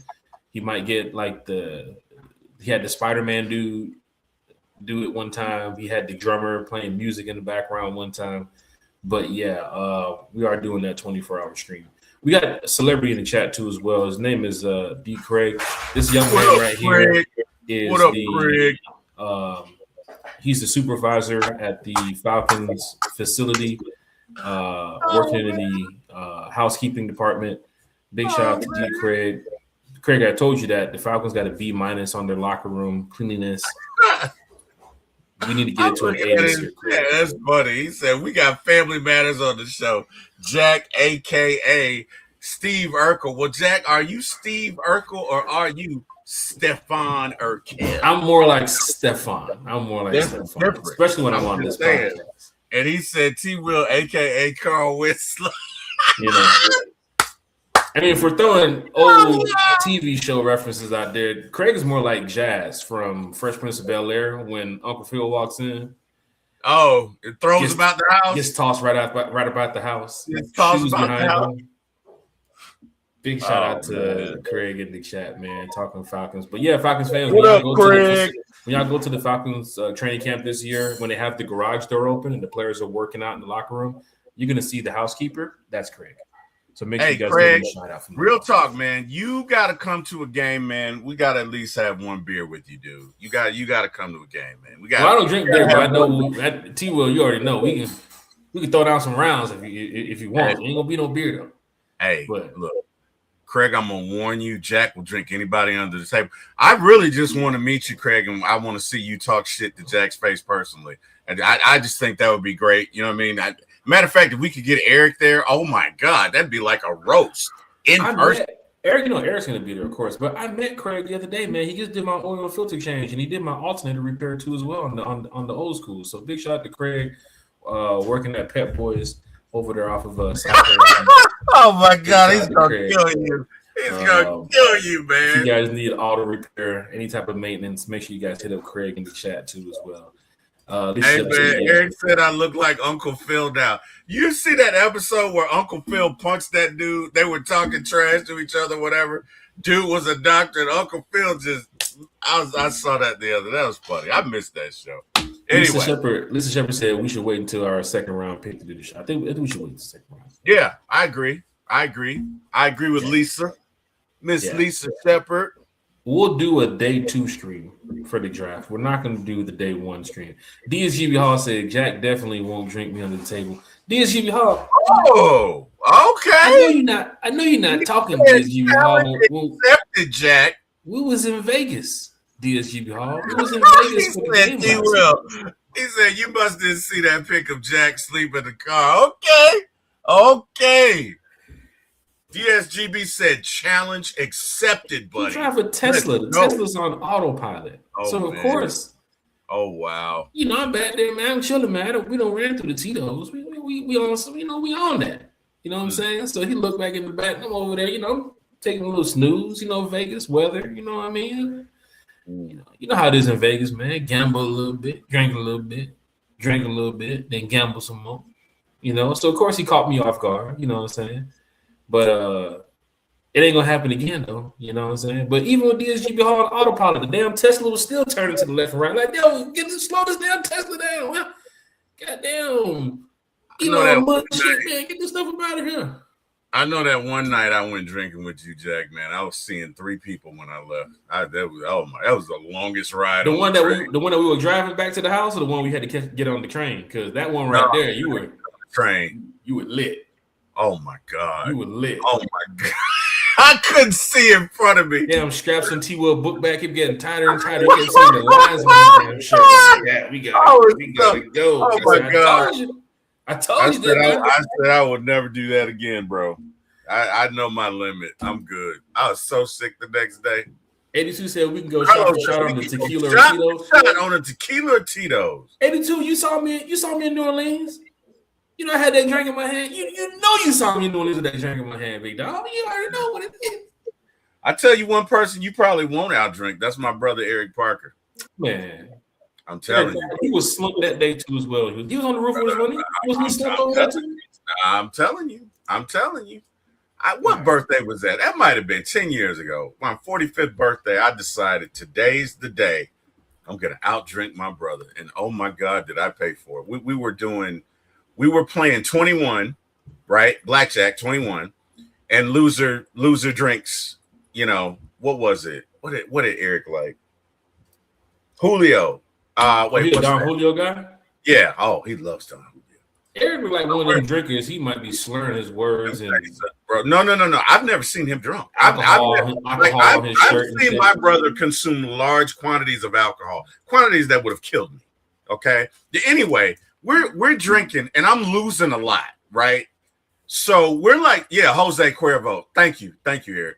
We're drinking a lot and I'm losing a lot. And the next thing I know, I wake up and it's like 3 hours later. And I'm like, Kim, where's Eric? She's like, he left. So apparently I passed out. And Eric kept going. So I'm just saying, no, I think my brother could get you, Jack. I'm gonna be honest. I think we can add that to the content creator Olympics. I would like to see that contest. I would, but make sure if you want to go shot for shot, if you want to do that. But then again, I ain't gonna try to sit out there and be like, oh yeah, alcoholics, come on by. We finna get this. Nah, we might want to rent some rooms so nobody has to be on the road that night. But I'm just saying, like I'm just saying to Will, sometimes contest. Sometimes I'm drinking Tito's during the podcast. Yeah, I know. I know. And I know when too. I know you. I know when you go. I know exactly. Just saying. You know what I'm saying? Yeah, I know. Hey, we got Christy. M-I, crooked letter, I, crooked letter, I, humpback guy. We got Christy Lewis in the chat. What's going on, Miss Christy? How you doing? From the lovely ladies of AFN. How are you? Ladybirds are in Lady the chat. 82 Monte Carlo said, I'm going to bring some shine as a bonus round. That's what we got called Big Low. That's Big Low. That's Big Low right there. That's Big Low country. Yeah. Big shout out to What a Thrill. He said, you guys are just lucky Atlanta never landed Scotland versus Brazil at the World Cup. I'll say no more. Bro, I just came back from Brazil not too long ago, bro. What's up, Will? I was drinking them Caprianas. I was destroying them, bro. That's our Scottish brother, man. He does Scottish Atlanta Falcons. Oh, man, let me tell you something. When the World Cup hits, yeah. Because I don't know if I told y'all, I'm going to be at one of the World Cup games. I don't know which one yet. I'm going to be at one of the quarterfinal games. Don't let Brazil or France be playing in one of those games. We getting slaughtered. I'm talking about Bartender. I need that bartender. Looking for me. I know what they're getting. Telling you right now, especially Brazil and France is one of those games. Let's get to some more news right here. We talked about the Kyle Pitts situation. We talked about the offseason news and updates. Between now and Friday morning show, we're probably going to hear some more news. What I'm interested in hearing, T. Will, is the Falcons international game. And I see Lisa Shepard here is in the chat too as well. Big shout out to Lisa Shepard. Lisa said, Jack, what is your guess for our international game? Madrid or Munich? I do want to pop this up here real quick, T. Will. Hopefully it doesn't mess us up, but it shouldn't. T. Will, tell me when you can see this. I can see it, brother. Perfect. I can see clearly now the rain is gone. I was getting ready to start singing the next part too. I can see obstacles in my way. The 2026 NFL International slate. And of course, Falcon fans found out earlier this year that yes, we will have an international game. Now, we have marketing rights in England. And we also have marketing rights in England. Home of the Queen. Home of the Queen. I went to England last time. And 9-hour flight. Fish and chips. Should have some fish and chips, Jack. I had the fish and chips on the duck butter, yeah. Did you really? Was it? Had the fish and chips on the duck butter. Was it good? Did you enjoy your fish and chips, Jack? I honestly did not. But you know, the game as well also didn't help out because of course, you know, we got beat by the Jags. But yeah, we did. Falcons going international. It's been announced. Now, where do we play is going to be very interesting. The Melbourne game in Australia is going to be the Rams and the 49ers. The Brazil game is going to be the Cowboys versus, if the Dolphins are on the schedule, it will probably be the Dolphins. Because I think they have some type of marketing rights in Brazil. Here's the thing. We don't play the Cowboys this year, so it's not going to be us. The Tottenham game, the Commanders. We don't play the Commanders either, so it's not going to be us for that Tottenham game. At the other location, the same location, different day, the Jaguars also play in Tottenham. You know, the London Jags. We don't play the Jaguars either, so it's not going to be us. The Wembley game, where the Jaguars will be playing their second location. We don't play the Jaguars, like I just said, so it's not us. Ladies and gentlemen, this is what's called process of elimination. We're really going through it right now. The Saints play in Paris. The first game in Paris played for the NFL this year is going to be the New Orleans Saints. Now, I know we play New Orleans this season because that's our rivals. They're in our division, X, Y, and Z. But the NFL is not going to send a rivalry team overseas. Abroad. He's not going to do that. That's too much of a loss of revenue. They're not going to do that. Now, the one thing I can say, T. Will, you do have the Rams and the 49ers playing in Australia, a team that's in the same division. So do the NFL want to look and say, you know what? Let's send the Falcons over there to play against the Saints in Paris. And from what I'm saying right now, I don't think it's going to happen. The Falcons have been issued a home game wherever they're going to play. From my knowledge, these teams on the right are the home teams. Teams on the left, the away team. Munich seems to be the Lions versus it possibly could be us because, yes, we do play the Lions this year. And T-Will, let me see here. The Lions, I believe, they come to Atlanta, right? I think so. Tu hablo español? Now, that one is going to be interesting. Now, the Mexico City game, of course, the 49ers, they're going to be playing in Mexico City, which I do think the NFL might need to, I'm not going to get all into it. they might need to rethink that game right now. Same for the World Cup too, as well. If you guys don't know what's going on in the news right now, out there in that area, it's pretty rough right now. What is happening? Like I said, we're not going to touch too much on that, but of course, you guys have your CNNs, you guys have your we don't do politics on this show, man. It's a politic-free zone. Right. We don't want to put that out there, but I do want to look at the Atlanta Falcons schedule for these opponents this year. I believe the Lions do head our way. Let me see. The Lions. Where the Lions at? Yeah, so the Lions head our way this year. It's possible that we could be the team that's hosting in Munich. Now, there are some people that have said, oh, the Lions are the home team. I haven't got a full confirmation if the Lions are the home team. I know they announced that the Lions will be playing in Munich. But the one place that's very interesting, T. Will, is in Spain.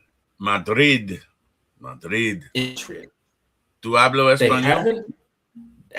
I'm brushing up on it. I know a little bit of Portuguese, not too much of that. Yo quiero T. Will. Sí. I was getting ready to get to that. Sí, cabrón. You see right here now for the Munich game. Cabron.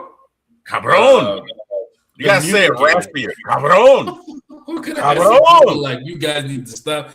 You're gonna have people in here like, you guys need to stop speaking that Spanish. You got Lions. My Spanish accent sucks. That's why I always, when we say Island Mike, I'm like, Island Mike, man. Right. Irish. Put on the Jamaican accent for somebody living in Puerto Rico. Very good, T-Well. That's how we do it. Of course. Yes, of course. Lions versus who in Munich? That could be something to look at. And, of course, the game out in Madrid has not been announced. Fans are speculating that it could be the Falcons and the Bears in Madrid. I am totally ready to go to either one of these locations. That'd be a good. I'd get up at 9:00 for that. You would? Not that I don't already get up at 9:00, but I'm just saying, like, I'd watch a 9:00 game for that. Got Michael in the chat. Island Mike said, I heard it's Madrid, Spain. Island Mike. What up, Island Mike? What's up, man? Big shout out to DSGB Hall. Said, damn, wish we could have played in Australia. Bucket list trip. Bucket list. J Kid said, us versus the Bears in Madrid. I can dig it, J Kid. I can dig it. Woodard Throw said, we shut down Berlin when the Tottenham Army lost, traveled last. So that was tough. Michael L's in the chat. Huh? Wait, Mike, should I have said Me llamo T. Will? I think that's it. My name is Me llamo T. Will. Is that correct, Mike? Let me know. Because somebody told me I just said I want T. Will. That is your kid. I think it's Me llamo. I'm going back to Spanish. I think it is Me llamo. Me llamo T. Will. I think. I don't know. Woodard Thrill said with the Jags taking London, it looks like Madrid. It's possible. It's very much so possible. Yeah. Iron Mark is in the chat too. So a big shout out to Iron Mike. He said, you just said what I said to you, Mike. Big shout out to Iron Mike in the chat. Michael L said, yo, Kilo Taco Bell. That's all you got. Kilo Taco Bell. T-Will, what's your thoughts, man? This international game. What are you thinking right now? Because right now, it's either Munich or Madrid. Unless they open up another location in London, I don't think that's going to happen. Paris, they're probably not going to send the Falcons there against the Saints. Munich, we did play in Germany last year in Berlin, but now we can possibly be playing in Munich. We do have international marketing rights in Munich. In Germany. So maybe that's something that the NFL is thinking about, because when you have a team that has international marketing rights, you kind of want to send that team over there because, they have a decent market that they can sell tickets. They can bring a lot of fans.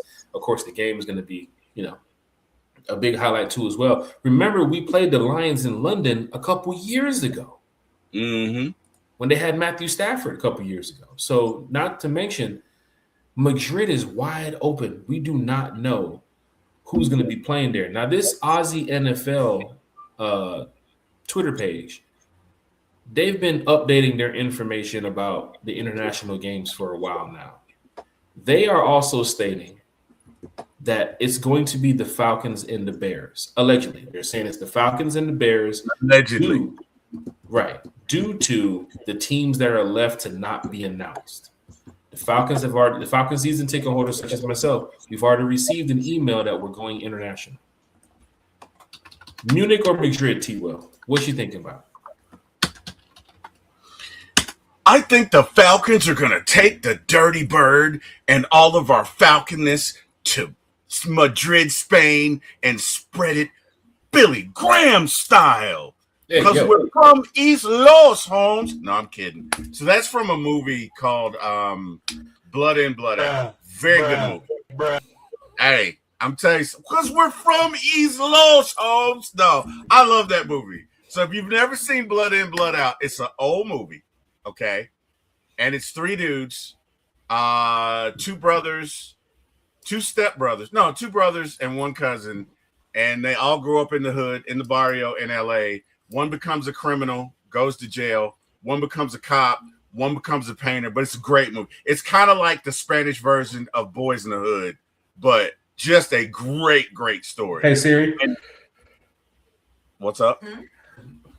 No, go ahead. I'm listening to you. Oh, I was like, damn. Okay. Anyway, no, I'm just – I think we're going to – I think it's going to be Spain.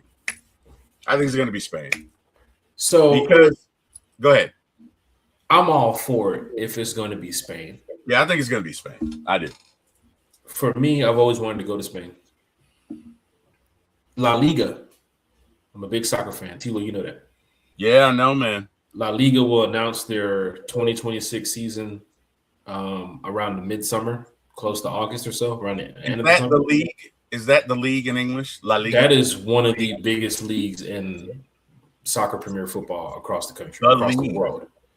You're talking about Barcelona. You're talking about Real Madrid. You're talking about some of the top teams that play in that region. And last year, Barcelona played Real Madrid on my birthday, which would be great if I'm, anytime I go somewhere international, it's probably going to be like a week or so.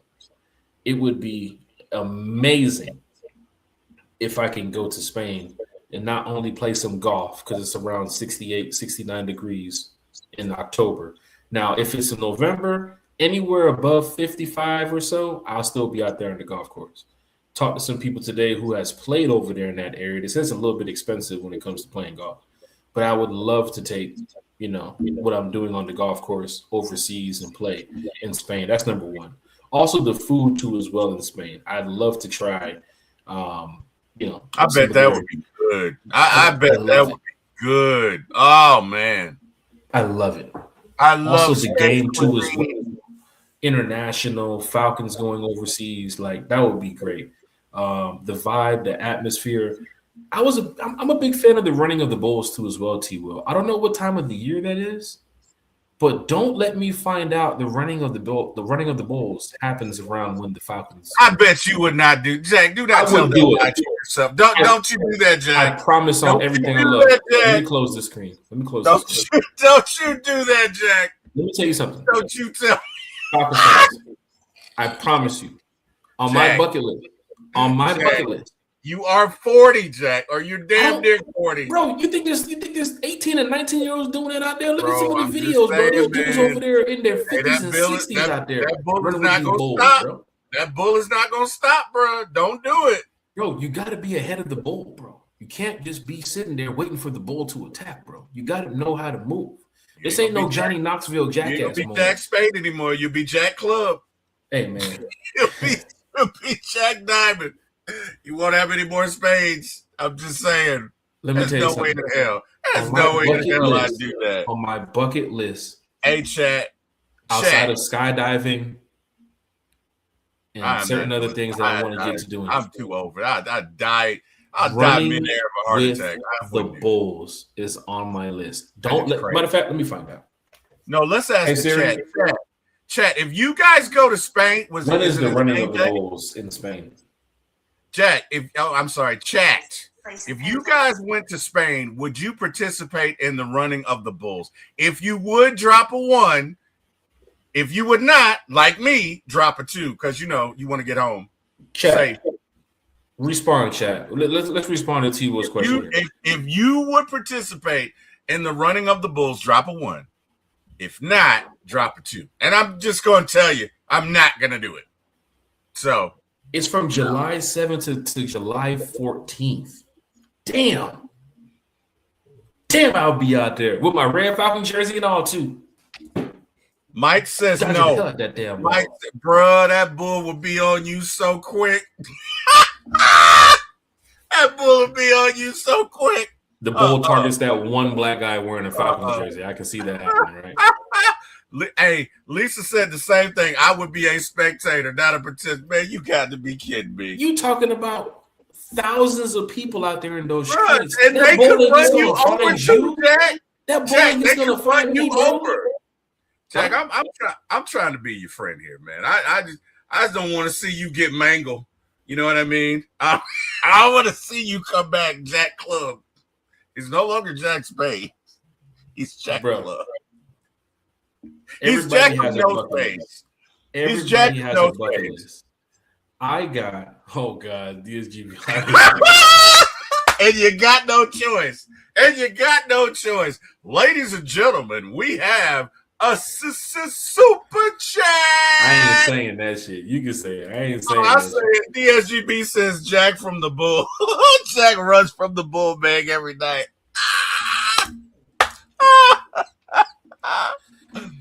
DSGB, just know that later on tonight, about 30 minutes after we get off the show, Jack is going to send you his retort. Just know it's coming. Maybe even tomorrow morning. I don't know. That's Jack may be drinking Tito's tonight. I don't know. If it's coming. It's coming either way. DSGB Hall with the super chat. With the roast. I run from the bull but DSGB, every night. Said if you would participate, bro, we need to know. Let me tell you something. DSGB Hall can barely walk. You think you're going to be running from some bulls? Bro, I can barely walk. That's why I'm like, no. Let me tell you something. Young T. Will might have been silly enough to do that, but I'd have been around DSGB Hall sometimes, man. When he walking, he doing like this on his phone.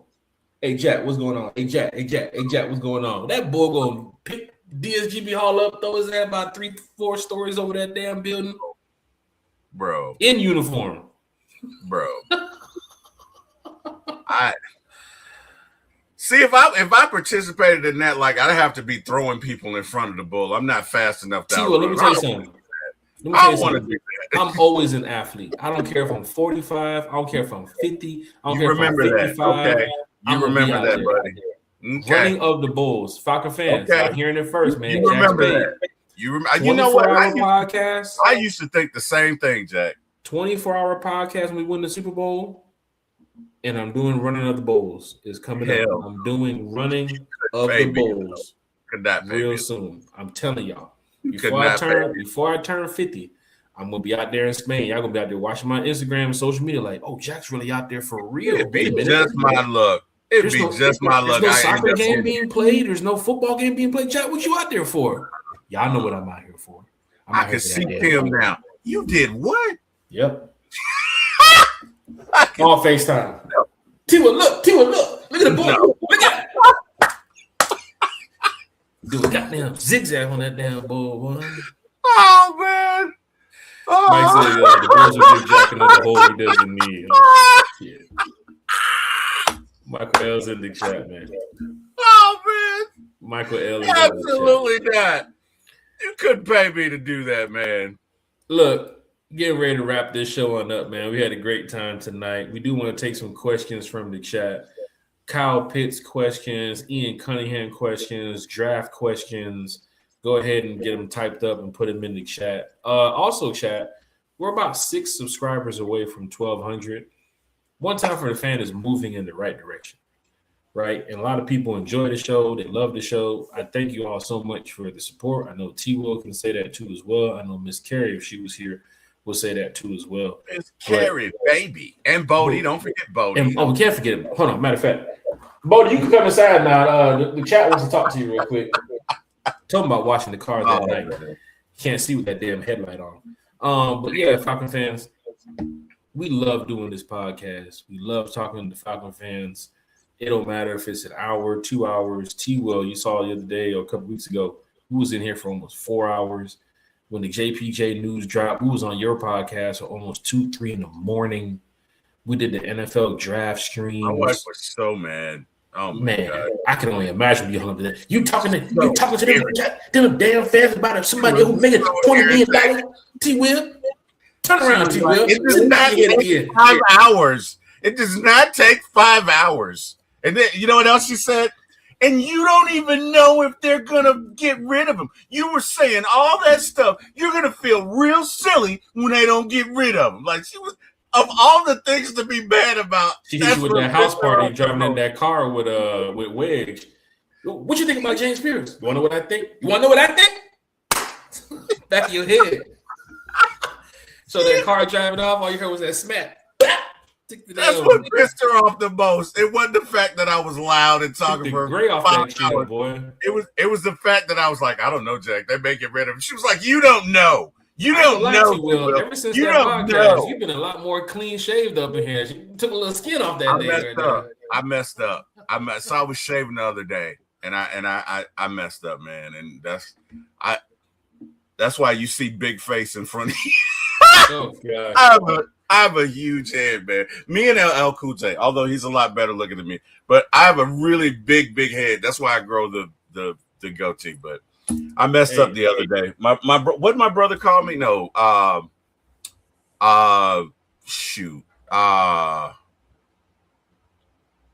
of them called me Milk Dud. No, he called me Milk Dud. He called me Milk Dud. Hey, Falcon fans. Wait, was it Eric?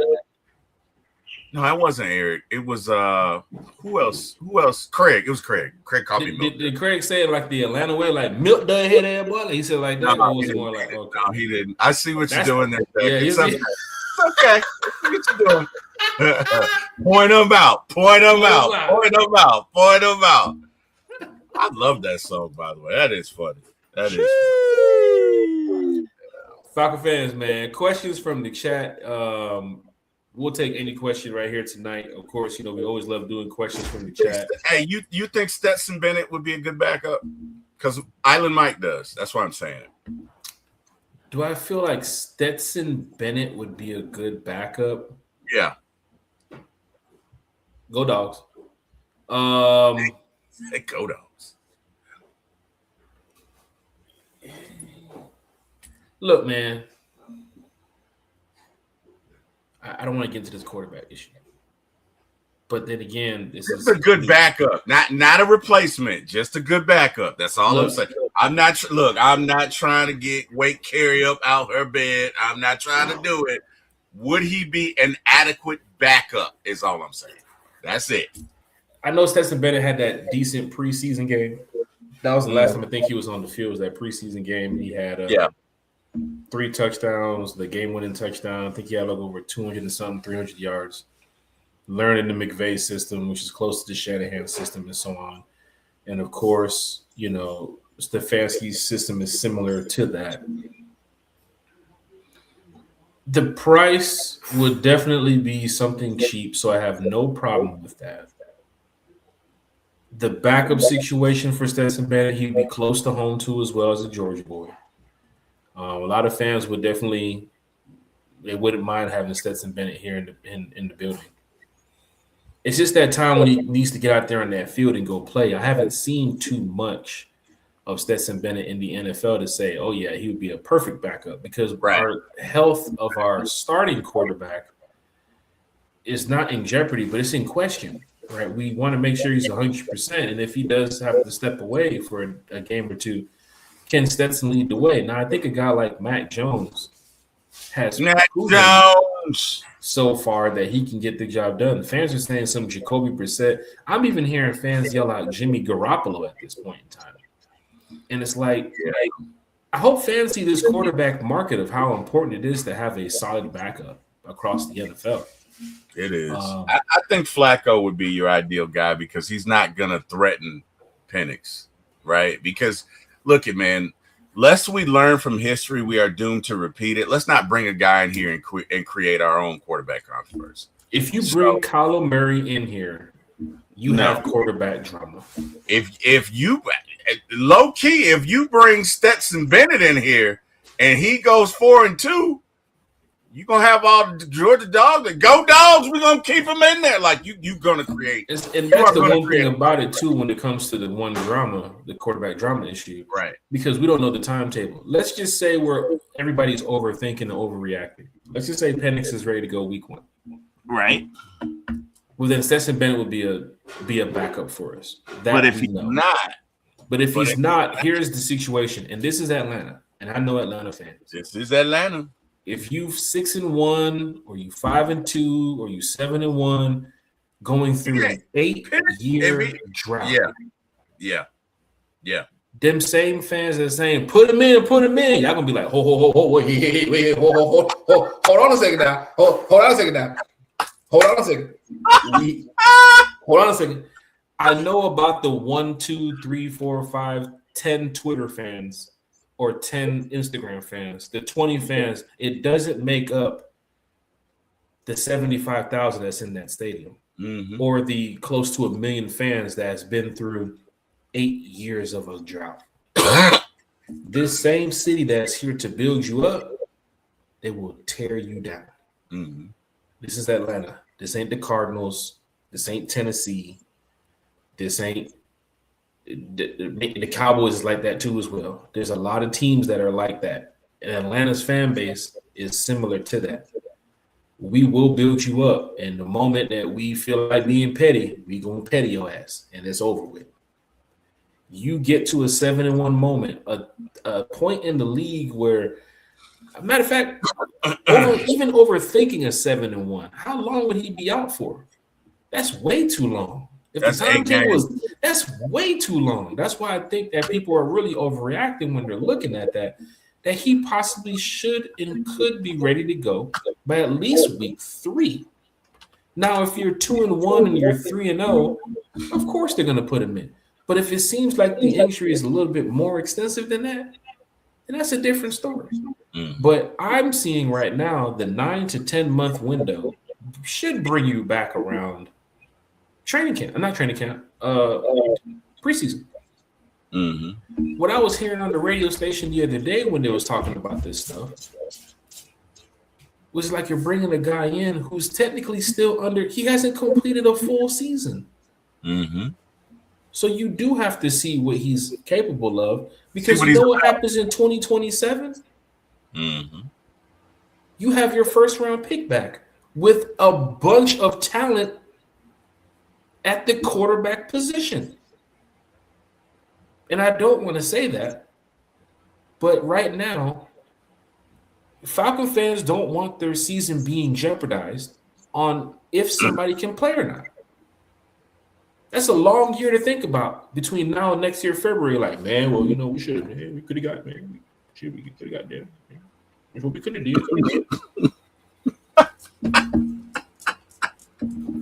They got to get it right. They have to give it right. Kevin Stefanski, this is his first year as a head coach with the Falcons. Matt Ryan's first year in the front office. They got to get it right. They're in a tough position, man. They're in a very tough position. The fan base will rip them apart too as well if you go 5-0. They're in a tough position.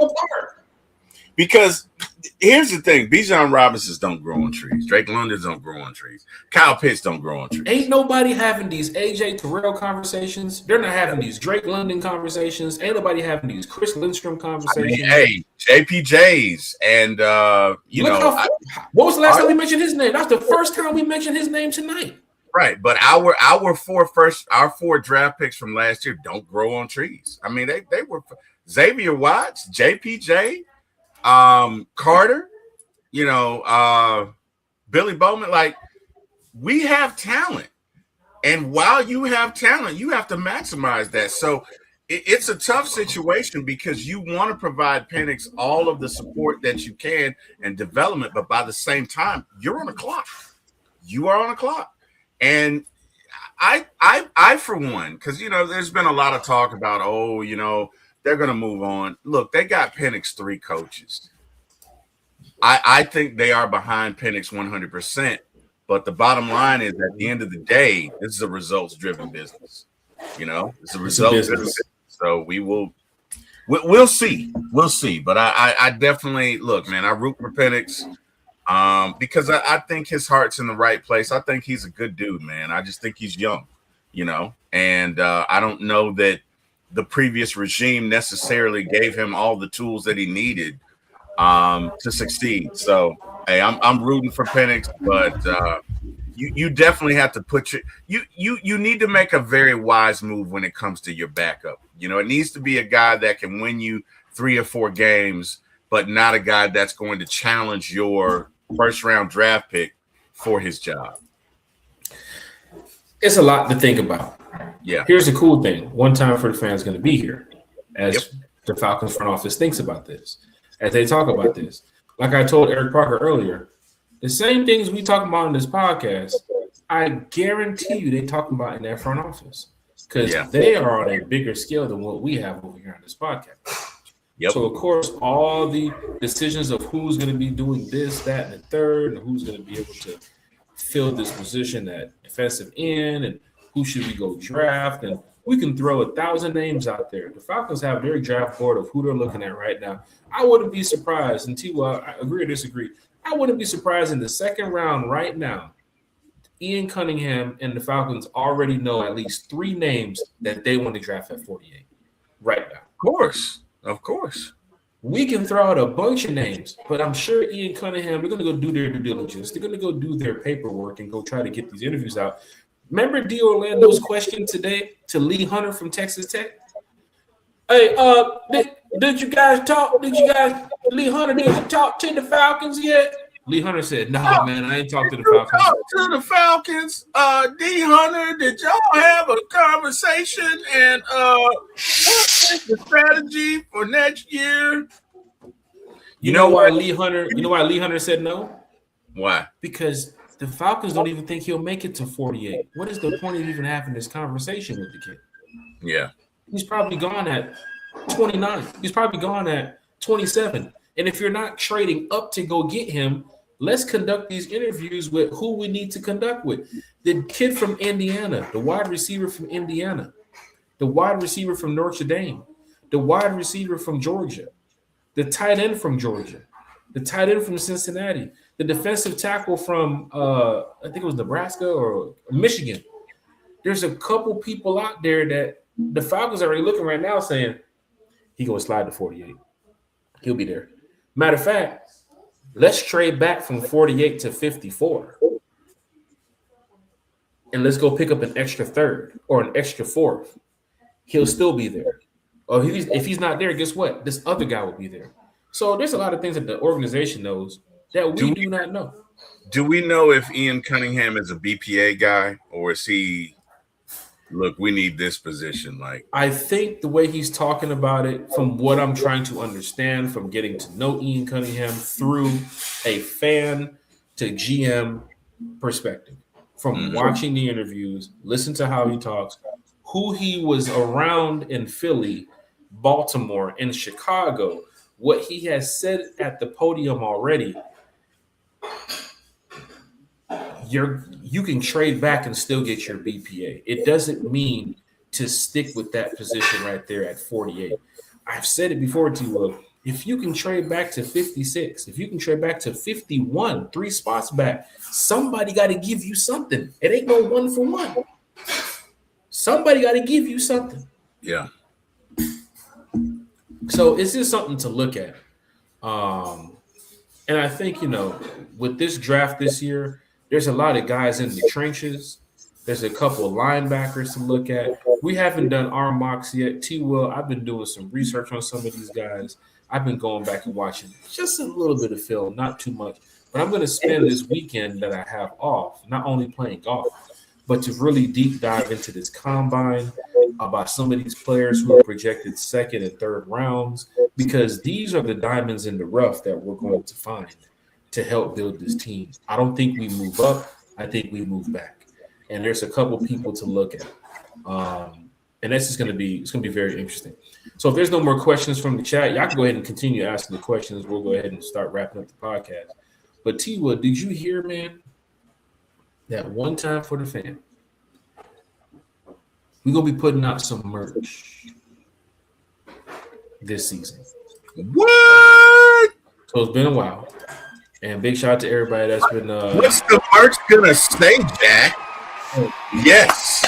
But the fans want to know, like, what's the swag gonna say? What's the drip?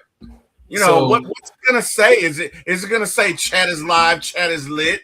Is it gonna say it's going down in a major way? Like, what's it gonna say, Jack? I can tell you this right now.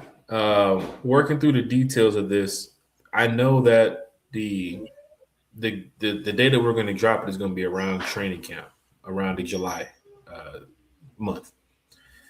What it's going to have on there, the logo, the wording of it, how we're going to put it out there, the font, all the other stuff.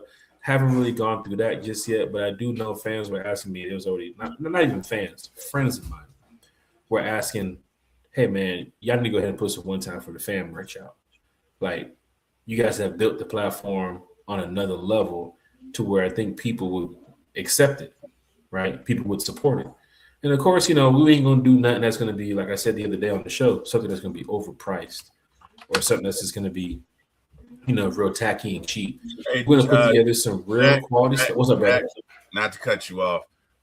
Shout out to Will, man. You know, Will's in Scotland right now, so he's about to leave us. But you know, the fact that, yeah, Will, he's a part of our Scottish Falcons team. Well, I know he's part of the Scottish Falcons. I didn't know he was in Scotland. Oh, he's in Scotland right now watching. Yes. Whoa. Yeah. So he's telling us goodbye. So I'm just saying we need to shout him out. Hey, big shout out to Will the Thrill. Make sure y'all go check out their channel too as well, because content creators in this space from Scotland. Yeah, man. That's big time. You know, they're with AFN. Yeah. As a matter of fact, I went on their show when I met Will. Will's a great guy. Will's a great guy. Matter of fact, we need to have him on our show. We have a whole season to get Will the Thrill and get him on our show on this podcast. Will the Thrill, Island Mike as well, man. I don't know what time it is in Puerto Rico, but anyway, Island Mike in Puerto Rico. You got Will the Thrill in Scotland. You got Online Tuna in New Zealand. In New Zealand, yeah. You got DSGB Hall at Macon County Federal Corrections. Oh wow! I knew that was coming. I knew that was coming. Well done, sir. Well played. Well, give yourself a while. Go ahead, give yourself a while. You know, I mean, matter of fact, I haven't done the while in a while. Yeah, give yourself a while. You deserve it. That's pretty good. Just one while. Matter of fact, I do 2 whiles. The timing on that, chef's kiss, Jack. That was perfect. He says 11:03 on the island right now. All right, so they're an hour ahead of us. Is that Atlantic time? Because we're Eastern. That's Atlantic time, right? I want to say that's Atlantic time. He's ahead of us. Will Thrill said Florida State got a stud too, and Darrell Jackson. We can get great DT and capital facts. So the thing about Darrell Jackson, he's up there with that Lee Hunter. He probably won't make it to 48. The way that this draft is looking, and that's why this draft is not like this big spectacular draft of just talent that people are saying, oh, you got to load up on this position or load up over here. It's just players out there who's getting ready to make a name for themselves in the NFL. Darrell Jackson's name, same like Lee Hunter, same like the kid from Indiana. It's honestly shooting up right now. Like, these guys are getting there.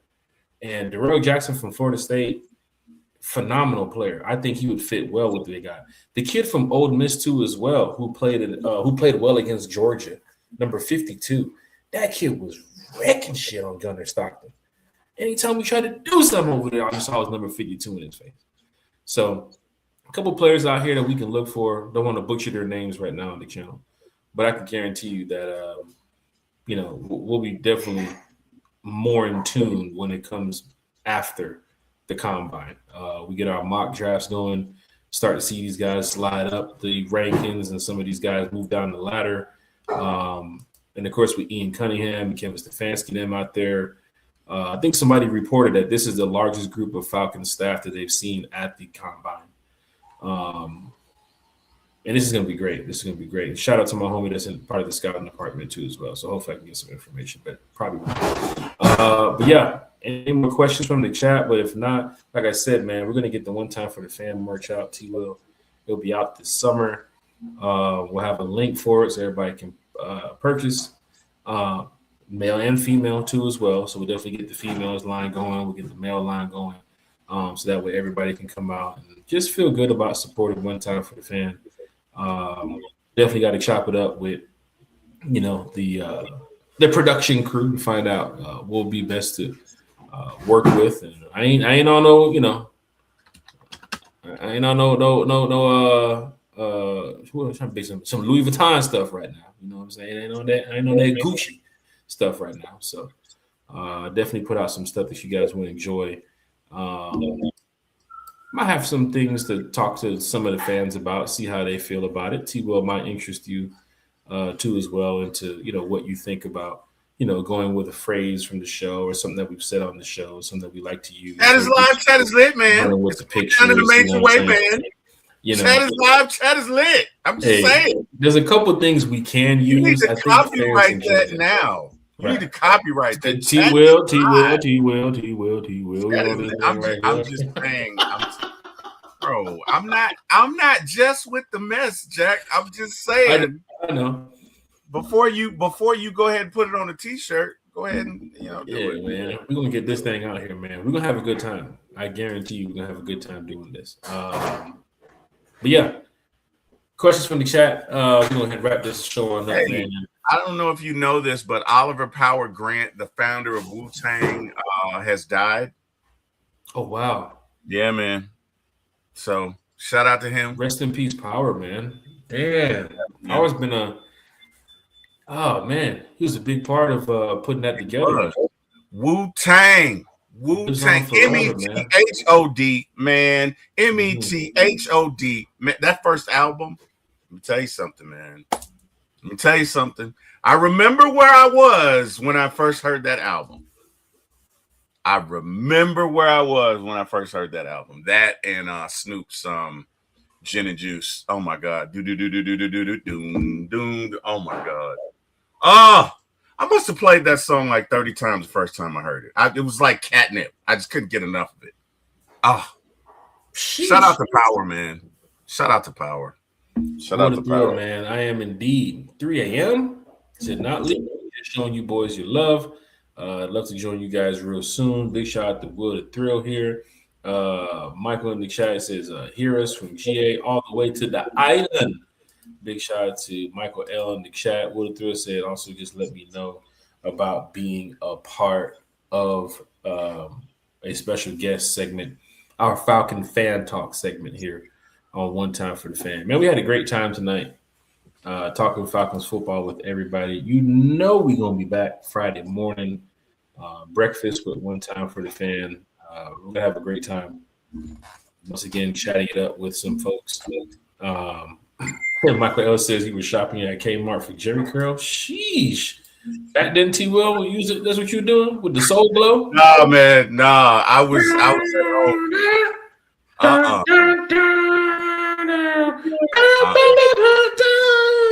Let your soul glow. That's what it was, T-Will. Just let your soul. No, I wasn't. I was at home.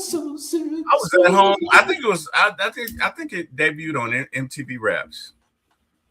Both of them did, but I when what was that? Gin and Juice came out. Oh my God, that was crazy. That boy, he took me back though. Michael, so much drama in the LBC. It's kind of hard being Snoop D-O double G, but somehow, some way, keep coming up with like every single day. Oh my God. Sorry. That boy Michael L took me back. That boy said Kmart. You know how long ago didn't they close? How long ago did they close? How long ago did they close? Man, Kmart been gone for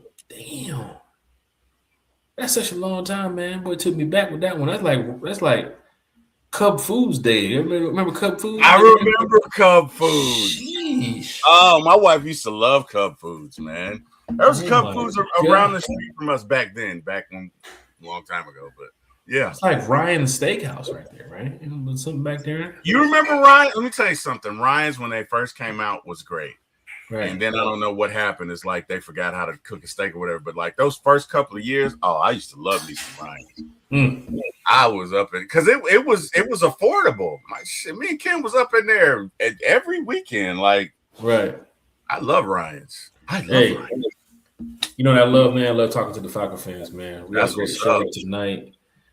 Friday morning, we're back with breakfast with One Time for the Fan. The crazy thing is, between now and Friday morning, T. Will, we should get some more information because with the Falcons being in Indianapolis and the combine getting ready to get underway, I'm sure we're going to get some more updates. Just randomly hearing the Cordell Hodge news today. That was wild. J. Kidd said Ryan's was the go-to after church. Damn sure was. Was that and Golden Corral back in the day. Right.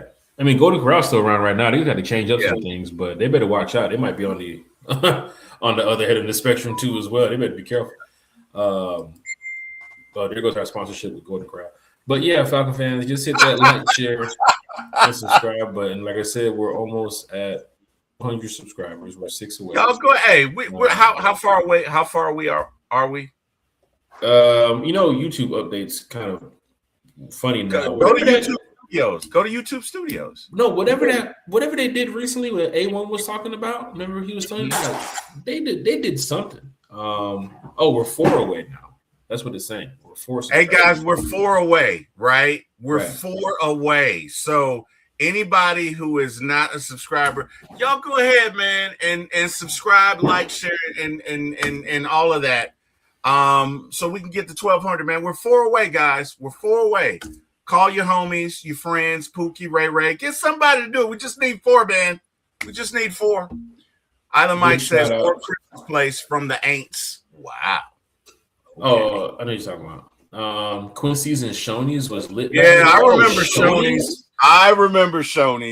Scott Steiner just put a Shoney's up in Marietta. I guess he's trying to help bring up. I did not know that. Yeah, man. Shoney's was lit though. Yo, I remember I used to live in Memphis. Shoney's was right down the street. Like Shoney's is hitting. Oh, Chris Olave. Chris Olave, that's what he said. Oh, he said, Sergeant Singers. Yeah, I remember that. What? That was a pizza. That was a pizza joint, right? That's a pizza place. With the little caricatures or whatever. Sergeant Singers, yeah. J. Kidd, you an OG or you a YN, man? What's going on? Are you in between? Sergeant Singers. I think he's a Gen Xer, sir. Sergeant Singers. I think he's with my group. Sheesh. And you want to go to the breakfast buffet? Hey, man. Yeah, man. Shoney's be hit, man. T. Will Carey put me on some game too as well when we went out to Flowery Branch. Y'all ever heard of that restaurant, Culver's? Mm-hmm. Y'all ever heard of Culver's? Yeah, man. Culver's is good, man. Culver's is good. Culver's is really good. Yo, I saw that line for Outback Steakhouse. Oh, he said he's 42. He's 42. He's in the range. So he's closer to you, Jack. Yeah. Yo, we went to Flowery Branch for the Falcons practice. And of course, we usually go get something to eat with, small group, Eric Parker, a couple other people. But the line was crazy that day at Outback Steakhouse. I remember Carrie turning to me and Country and said, "You want to go to Culver's?" I said, "What? Culver's? What is that?" She said, "It's right there. Look." And Country like, "Oh my God, Jag. You know how Country talk. Jag, you never had Culver's? He did his hand. You never had Culver's." That's how he would have said it. That's pretty good. That's pretty good. Never had it before? I said, that's pretty good. That's pretty good low impression. That's pretty never good. had it. He was like, "Man, some of the best damn food out here, man." I said, "Culver's?" Bro, I had that sandwich, bro. I'm still trying to find a Culver's right now, bro. I'm so mad that there's no Culver's near my house. I might just have to invest one and just build one near the house. Might have to do it. Like Culver's Island Mike says they still got Ponderosa Fuddruckers. Sizzlers. My wife loved Fuddruckers. She loves Sizzlers, but she loved Fuddruckers. So that's where all these places are moving. They're moving to Puerto Rico. They packed it up. I guess so. Well, they said no more Locust Grove. We head out there to Puerto Rico. The island is beautiful. The weather's beautiful. Why not? So, hey, but yeah, we used to go to Fuddruckers all the time, man. When we first started dating, she loved some Fuddruckers. Oh, Fuddruckers. I remember them burgers too as well. They had some big ass burgers. Big burgers. Yeah. Big burgers. Yeah. about to start my big shout out to Debo Vibes, man. Debo Vibes be out there doing the food reviews on stuff. Debo, we gonna catch up to you, foodie. We gonna catch up to you in a minute. As a matter of fact, he was on Facebook the other day with a foodie's either t-shirt or sweatshirt on. Debo gonna be over there filming. He gonna be like, what the hell Jack and T Will doing in here? We over here filming too. Yeah, J Kid, you're right there on La Vista. Yep, that's right. What, Fuddruckers? That's right. When he got off the exit, right? Yep. Yeah. I remember that. Right. Ryan's was over there. Ryan's was over there by Jimmy Carter, wasn't it? Or Pleasantville? Yeah, it was. Yep. Right. Yep. Sure and then Sizzlers was, where was the Sizzlers at? Sizzlers was in Gwinnett too, wasn't it? I think so. Yeah. Somewhere over there by Gwinnett Place Mall, if I'm not mistaken, man. But yeah, we can take y'all back from today. I remember Jazzy T's. No, you don't remember that one? It wouldn't get no food in there. Wait a minute. What was that club on Candler Road? Golly. Chit Chat. Yeah, man. Yeah. Yes, sir. Man, I went to Chit Chat in college. I went to Chit Chat in college. I went out with some buddies of mine because we were working at Red Lobster again. It was college. Don't mention Cameron Road. Might have to get Mama Malone back in here now. We went out. We went out to Chit Chat, and they were older, and they made this. That's the first time I ever had Golden Grain, which you cannot taste, by the way. If you've never had Golden Grain, put a hole in your chest, man. Was 100% alcohol, but you can't. Burns a hole in your chest. No, you can't taste it. You can't taste it. So and they put it in punch. So I'm drinking it like water. I'm just killing it, right? Gasoline in the bottle, bro. Bro, I'm pre-gaming, right? So we get to Chit Chat and I have a beer and I am talking to this lady, and the next thing I know, I can't see her face. Like I can't. No, I was single. Somebody was over there, goddamn TV. This was long before Ken. I was single. Oh, so, bro, I could not see her face, man. I could not see her face. So, I'm not going to tell you about the rest of the adventure. But anyway, they dropped me off. I come in. I'm late. My mom is like, son, why are you coming in here so late? And I was like, what the? I'm cursed. And my mom punched me.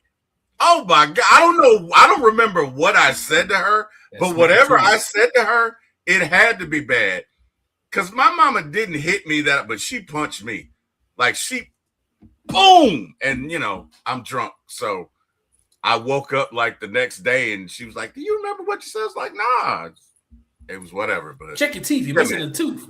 Yeah, right. No, I'm saying if you've never had Golden Grain, beware. Golden Grain. That was nephew. That was the first time on your ass. Bro, let me tell you something. That was the first time I'd ever been so drunk I could not see in front of my face. Mm-hmm. I literally could not see in front of my face. So hey. But yeah. Fans, hit that like, share, and subscribe button, man. T-Will, let's go ahead and get to these shout outs, man, so we can wrap this podcast up.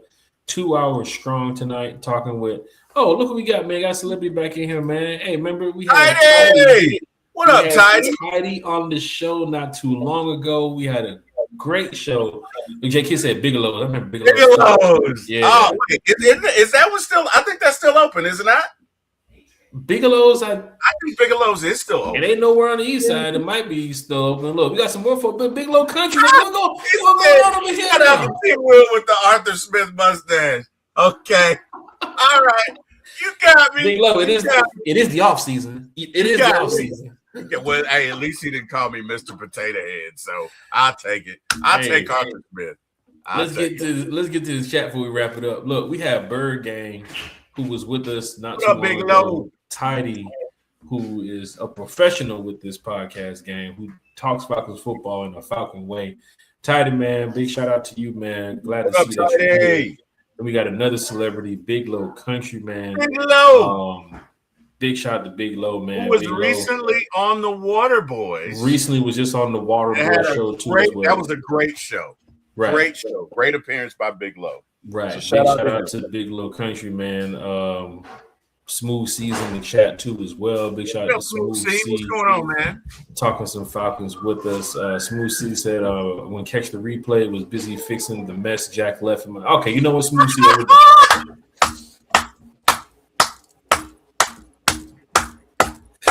Smooth C. Oh, Hey, look, boy. we definitely got to get Big Low Country on the channel coming up soon. It's been a while. Tidy, we got to get you back on this channel too as well. We might have to do once a month with Tidy here on one time. Tidy keeps it real, man. Like it was a great show. Tidy's that dude, man. It was a great show talking with Tidy the other day, man. I'm glad that he was able to join us for the first time.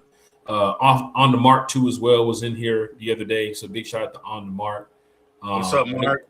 A lot of you content creators, a lot of you people that's out here doing a great job in the Falcon space. Keep doing what you're doing. Tidy said, I'm down. I said, let me know. Hey, matter of fact, when that free agency open, when we get some players in the building, we got to bring Tidy on back, find out what he feels about it, man. We go ahead and get Tidy back in here when the free agency gets underway, man, because it's going to be a great time talking Falcons football with him. And, of course, we're planning our draft show for day 2, so hopefully we can get you on for a couple minutes there too as well. Yeah, T-Will, 2 hours strong tonight, man. Did a great job. The floor is yours for these shout outs. And of course, man, I'll go ahead and finish up behind you, bro, Diddy, and then we can go ahead and wrap this thing on up. All right. Well, hey, first and foremost, on a serious note, Rondale Moore unfortunately took his own life the other day. And just anybody out there, man, talk to somebody. You know what I mean? Talk to somebody, find you somebody that you can say bad stuff to and just get it out, man. Just get it out. Nothing is ever that bad that you have to take your own life.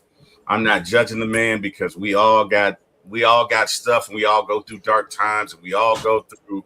Look, if my mom died about 2 years ago and I still have nights where I don't even think I'm going to make it, but that's why you got to have people you can talk to, whether that's a therapist, whether that's a pastor, whether that's a counselor, whether that's a friend, whatever.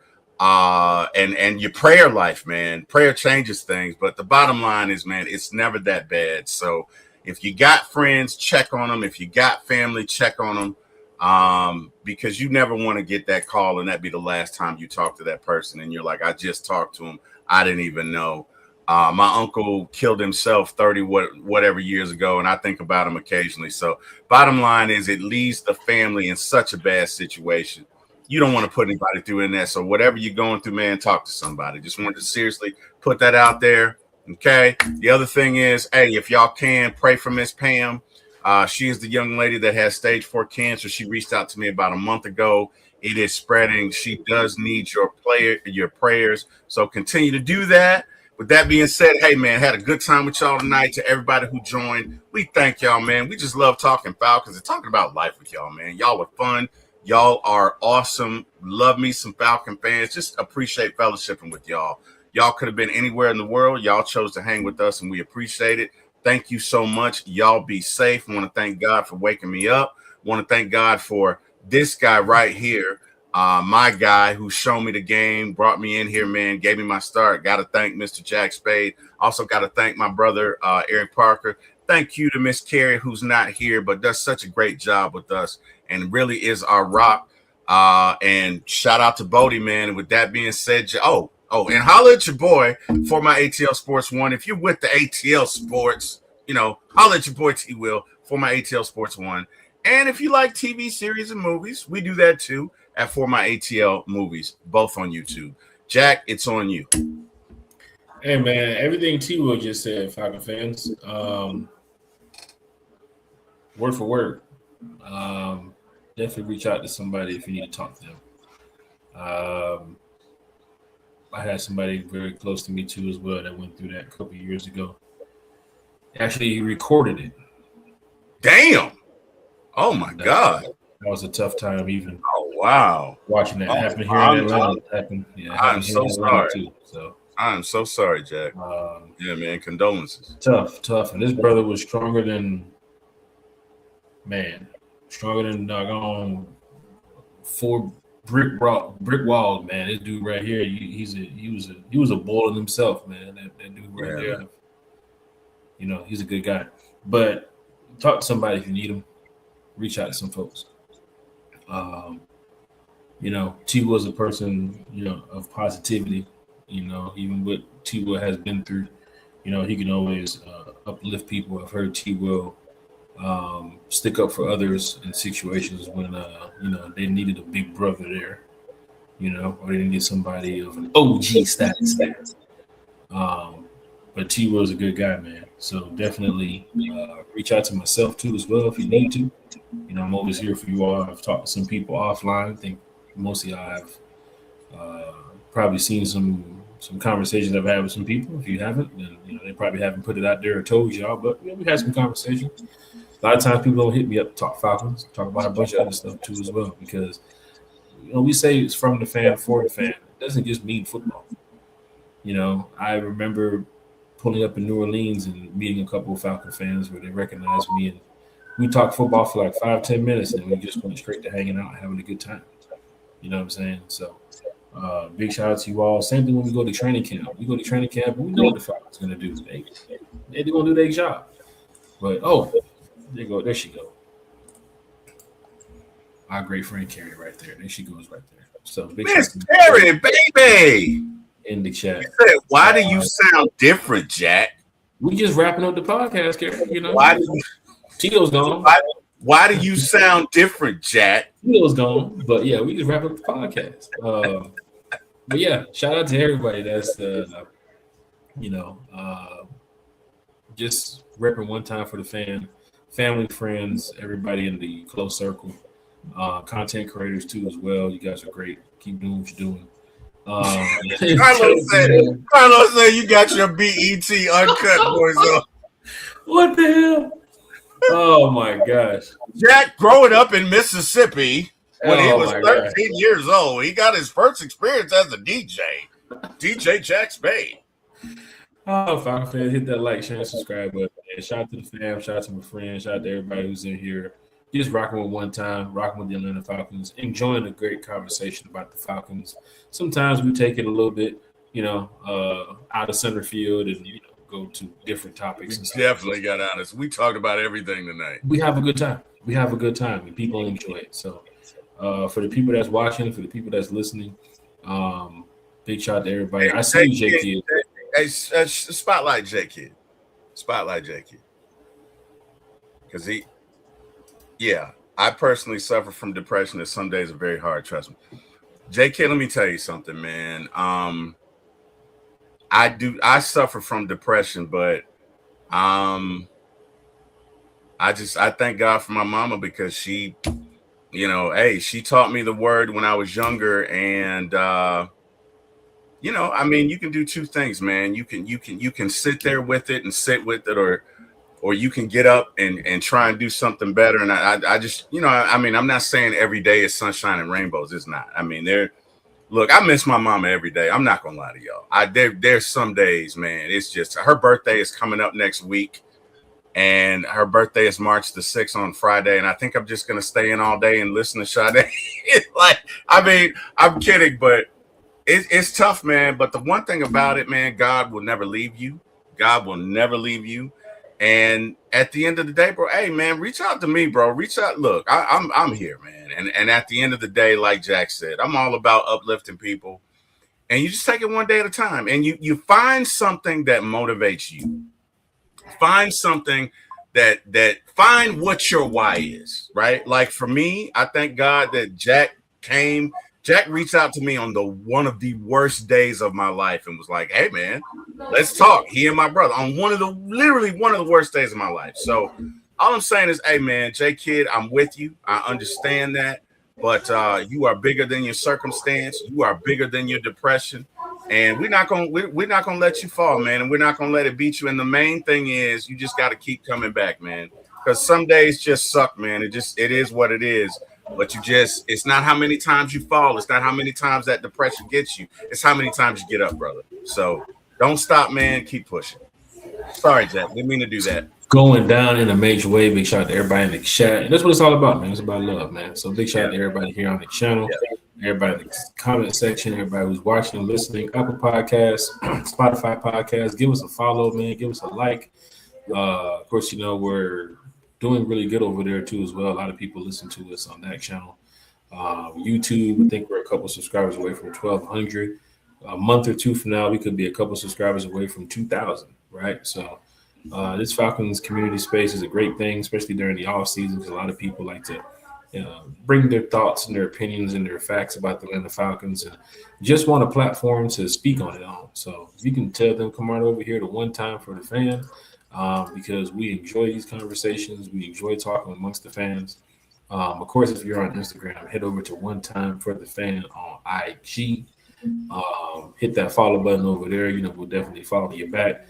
We got some content that's going to be coming out too as well. We can't wait, man. Of course, I just mentioned the One Time for the Fan merch.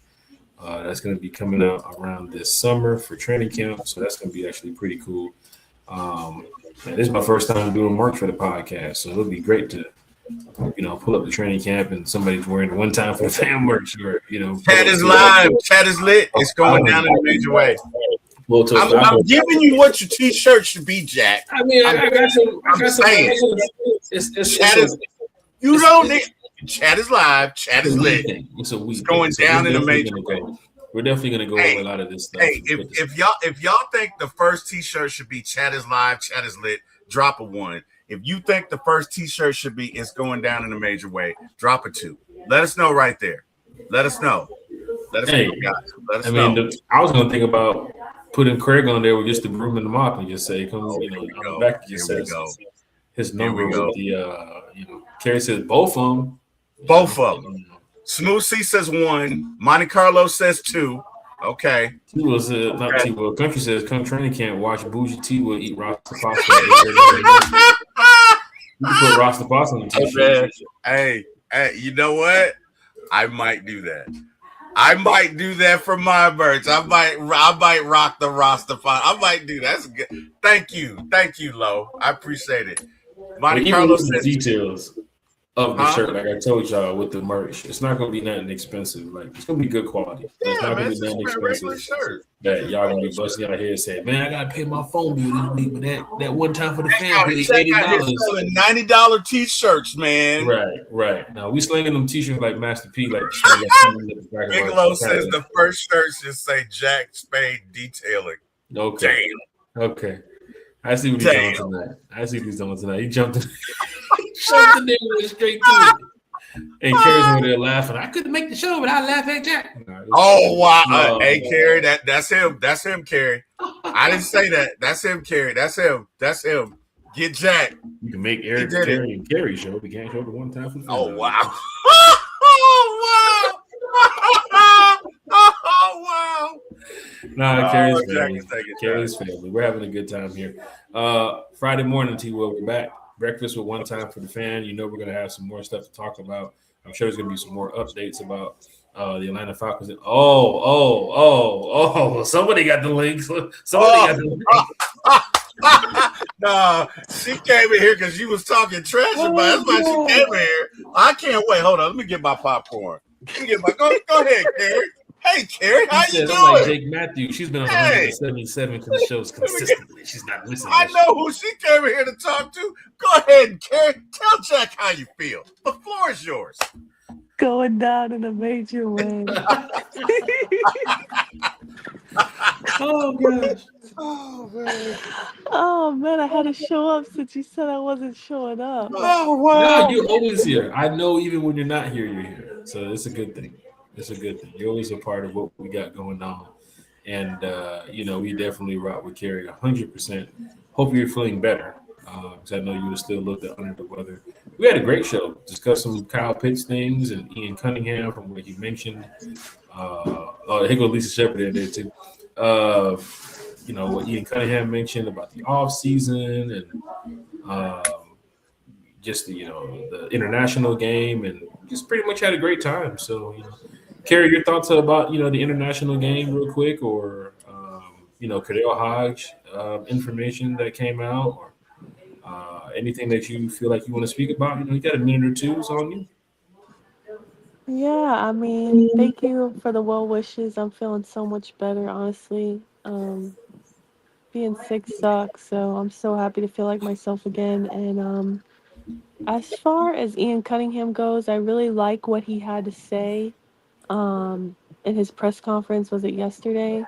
It was very straightforward. I love that it was like he just started out with like banger after banger, like, okay, Kirk Cousins is out of here. Like, we already told him. Um, he said, "Yeah, we're tagging Kyle Pitts." Like I felt like he was just very straightforward with the intentions, and it wasn't any beating around the bush or, kind of. I really appreciate the honesty and also how he said, "This is the last time we'll ever have 5 picks in a draft again." I really love that he said that as well because I do like his philosophy of the more picks, the better. The more picks you have, the better chances you have to hit a home run with those picks. So I do like that he wants to trade back and acquire picks rather than like be the type of GM who just wants to give away picks or give up picks and trade them away. But yeah, sad about Kadero Hodge, to be honest. I know our special teams as a whole the last few seasons have been terrible, but felt like he was like one of the few bright spots, especially 2 seasons ago. I mean, he won us a few games 2 seasons ago, and I'll just never forget that walk-off touchdown when Drake London had to go out of the game. Um, and he came in, filled in, scored that touchdown. I was like, oh my goodness, that was an incredible primetime game. So I'm just thankful for his time in Atlanta. And I did see he did say thank you to Atlanta as well on Instagram. So shout out to him. I'll still be following him for his funny TikTok content that he puts out with the reels. Maybe he's gonna do some stand-up comedy now. I don't know. But yeah. Goodbye, Kirko. I know Kerry feel good about that. Falcon fans, hit that like, hit that share, hit that subscribe button. I felt great about that because I felt like I got robbed of $100 million. So I'm happy to move on personally. I mean, they said it too as well. He's not coming back. There's no re-signing. So it's interesting to hear that they would put that information out. Normally, GMs just be like, "Oh yeah, he's going to hit the market X, Y, and Z." They're like, "No, we're not re-signing him." J Kid, I'm did the sorry. roster also have chicken, sausage, or shrimp in it? It has shrimp. So Kerry, if Kirk shows up to get his albums, are you gonna let him in and get his T-shirt and that toothbrush he loved, or are you gonna be like, "No, Kirk, keep stepping"? But what we doing, Kerry? What are we doing? I mean, I don't know. I think Or he's already cleared or out his locker. He's out of there. or like Kalani says, will his clothes be folded? Will there? I'm just Oh kidding. Yeah, gosh, his clothes I'm, won't she be was I'm, listening to folded. the I'm, YN music recently, huh? I'm, Let's see. $80 million. Oh my, it just I still makes me love that sick to song, think man. about. So no. I love that, and there are like 38 different remixes of it. No, Kalani be killing I it, thought bro. you I Kalani thought be you were gonna killing it. say I love Kirk Cousins. Oh, he was getting close to you. He said K. It wasn't saying Kirk. Nah. Well, I mean, I don't hate him. I mean, it is what it is, man. I It don't didn't hate work him out. either, to It be didn't clear. work I don't out, hate but him, but I don't yeah, hate him, but I do you, feel like that was still a yeah. terrible But decision. you don't have to have a contentious divorce. Look, he could take his stuff. You know what I mean? We could take our stuff and just deuces. We can Oh wish him yeah, well. definitely. Someone's leaving with a little more than the other, but That's it's all okay. good. That's It's all even good. Swab ain't no swindle. It's okay. You know what I mean? He'll take the house in Cabo. We'll take the house in Spain. We'll Did go you to guys Spain talk? this year and watch the game. You Did said you what? guys happen to talk about who you think he's gonna swindle next? Ooh, Sheesh. wow. I'm I Ooh. think just he's going to the curious. Jets. Carrie, I'm sensing that you have some residual resentment towards Kirko, and hey man, you're gonna I move re- on. I really don't, honestly. It You're is gonna what it move on. is. You know. No, I'm already moved on, to be honest. I've been saying this for months that there's absolutely no way he was coming back. I accepted it and I'm over it at this point. It sucks honestly, but it is what it is. There's a reason why, that head coach and GM are no longer in the building that signed off on that situation. So it is what it is, but I wish him nothing but the best. But I do feel like he's one of the highest earning at quarterbacks ever. I forgot the exact number, but didn't he almost earn as much as Tom Brady in his career? Like that's actually insane to me. He made a And lot. one playoff game win. So yeah, I mean, he's known to be like a swindler as far as like having the best agent who can just keep getting him paid wherever he goes. Pay the man his money. Hey, Hey, pay man. the man, but he ain't gonna be doing it here in Atlanta. So big shout out to Ian Cunningham for those comments to the fans, so that way everybody knows what's getting ready to happen this season. Yes. Big Low in the chat said we're gonna be deep at training camp this Low. week. Super deep. What up, Low? Gotta I get up can't there. wait. Gotta get up there early. Gotta get up there early. See you guys at Culver's after. Carry every day. Shit, we might be having the DoorDash Culver's to the facility. Some of those food trucks, I mean, they're decent, but if I can sneak a Culver's burger in there real quick. Rasta pasta, man. Right. I just hope Hey, T-Will's there next time when I'm there, because he was. I'll be there. I'll be there. Hey, did they close that Hooters or is it still open? Did they close that Hooters out there? It's still open. Oh, okay. Well, you know, I'm It's just saying, maybe we can meet Mike Bell there again. That was Never wild. know. We pull up to the parking lot, getting ready to just have some food and talk some Falcons football. We look over, and here comes Mike Bell. Here comes Carl Dukes. Here comes the rest of the crew. Now we're sitting in there. They didn't have their power on So much fun. for like an hour and a half, and we just sat up in there. Mike Conti, Mike Bell, 92. We just sat in there and just talked and had a couple drinks and just started laughing and a joking lot about of drinks. A lot of drinks. that too as well. We had a good time. We had a good time. No, it was a great time. It was fun. That was fun. But Yeah. So big shout out to everybody, Big Low and everybody. We'll check out Culver's. Carrie, want to go ahead and give your shout outs and then get ready to wrap this show up and get up out of here.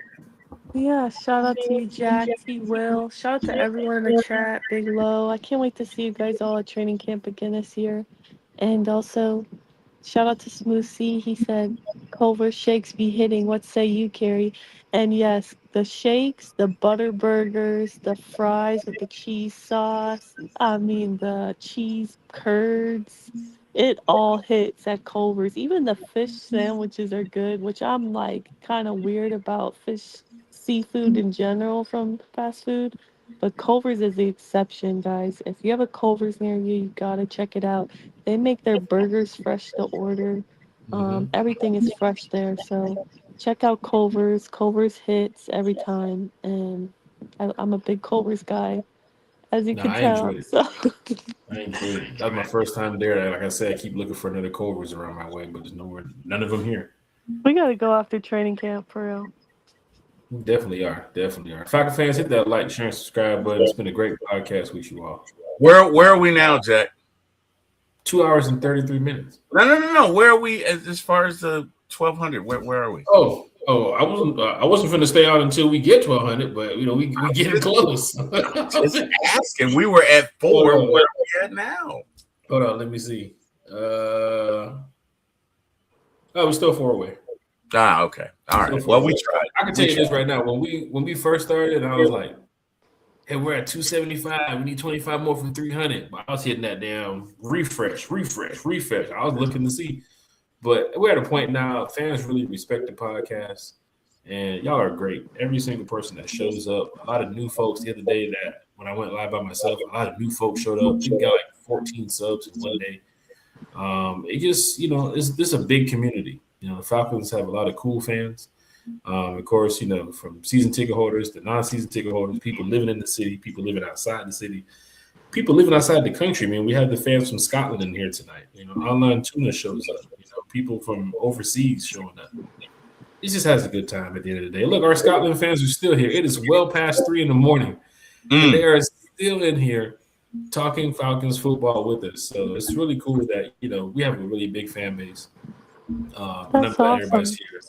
Yeah, it is truly awesome. It really is, because that's the first time I've seen Will Thrill in here on the podcast. T-Will has done a podcast with them before in the past, and we'd love to have them on this show too as well. Yes, but at the end of the day, all Falcon fans, y'all are amazing. Continue being amazing. T-Will, this is the final one. Friday morning, breakfast with one time for the fans. I'll see you then. Carrie, if you're going to be up or be available. Well, are you going to wake up? Wait a minute. You did not say that, Jack Spade. Now, I'm with Carrie here.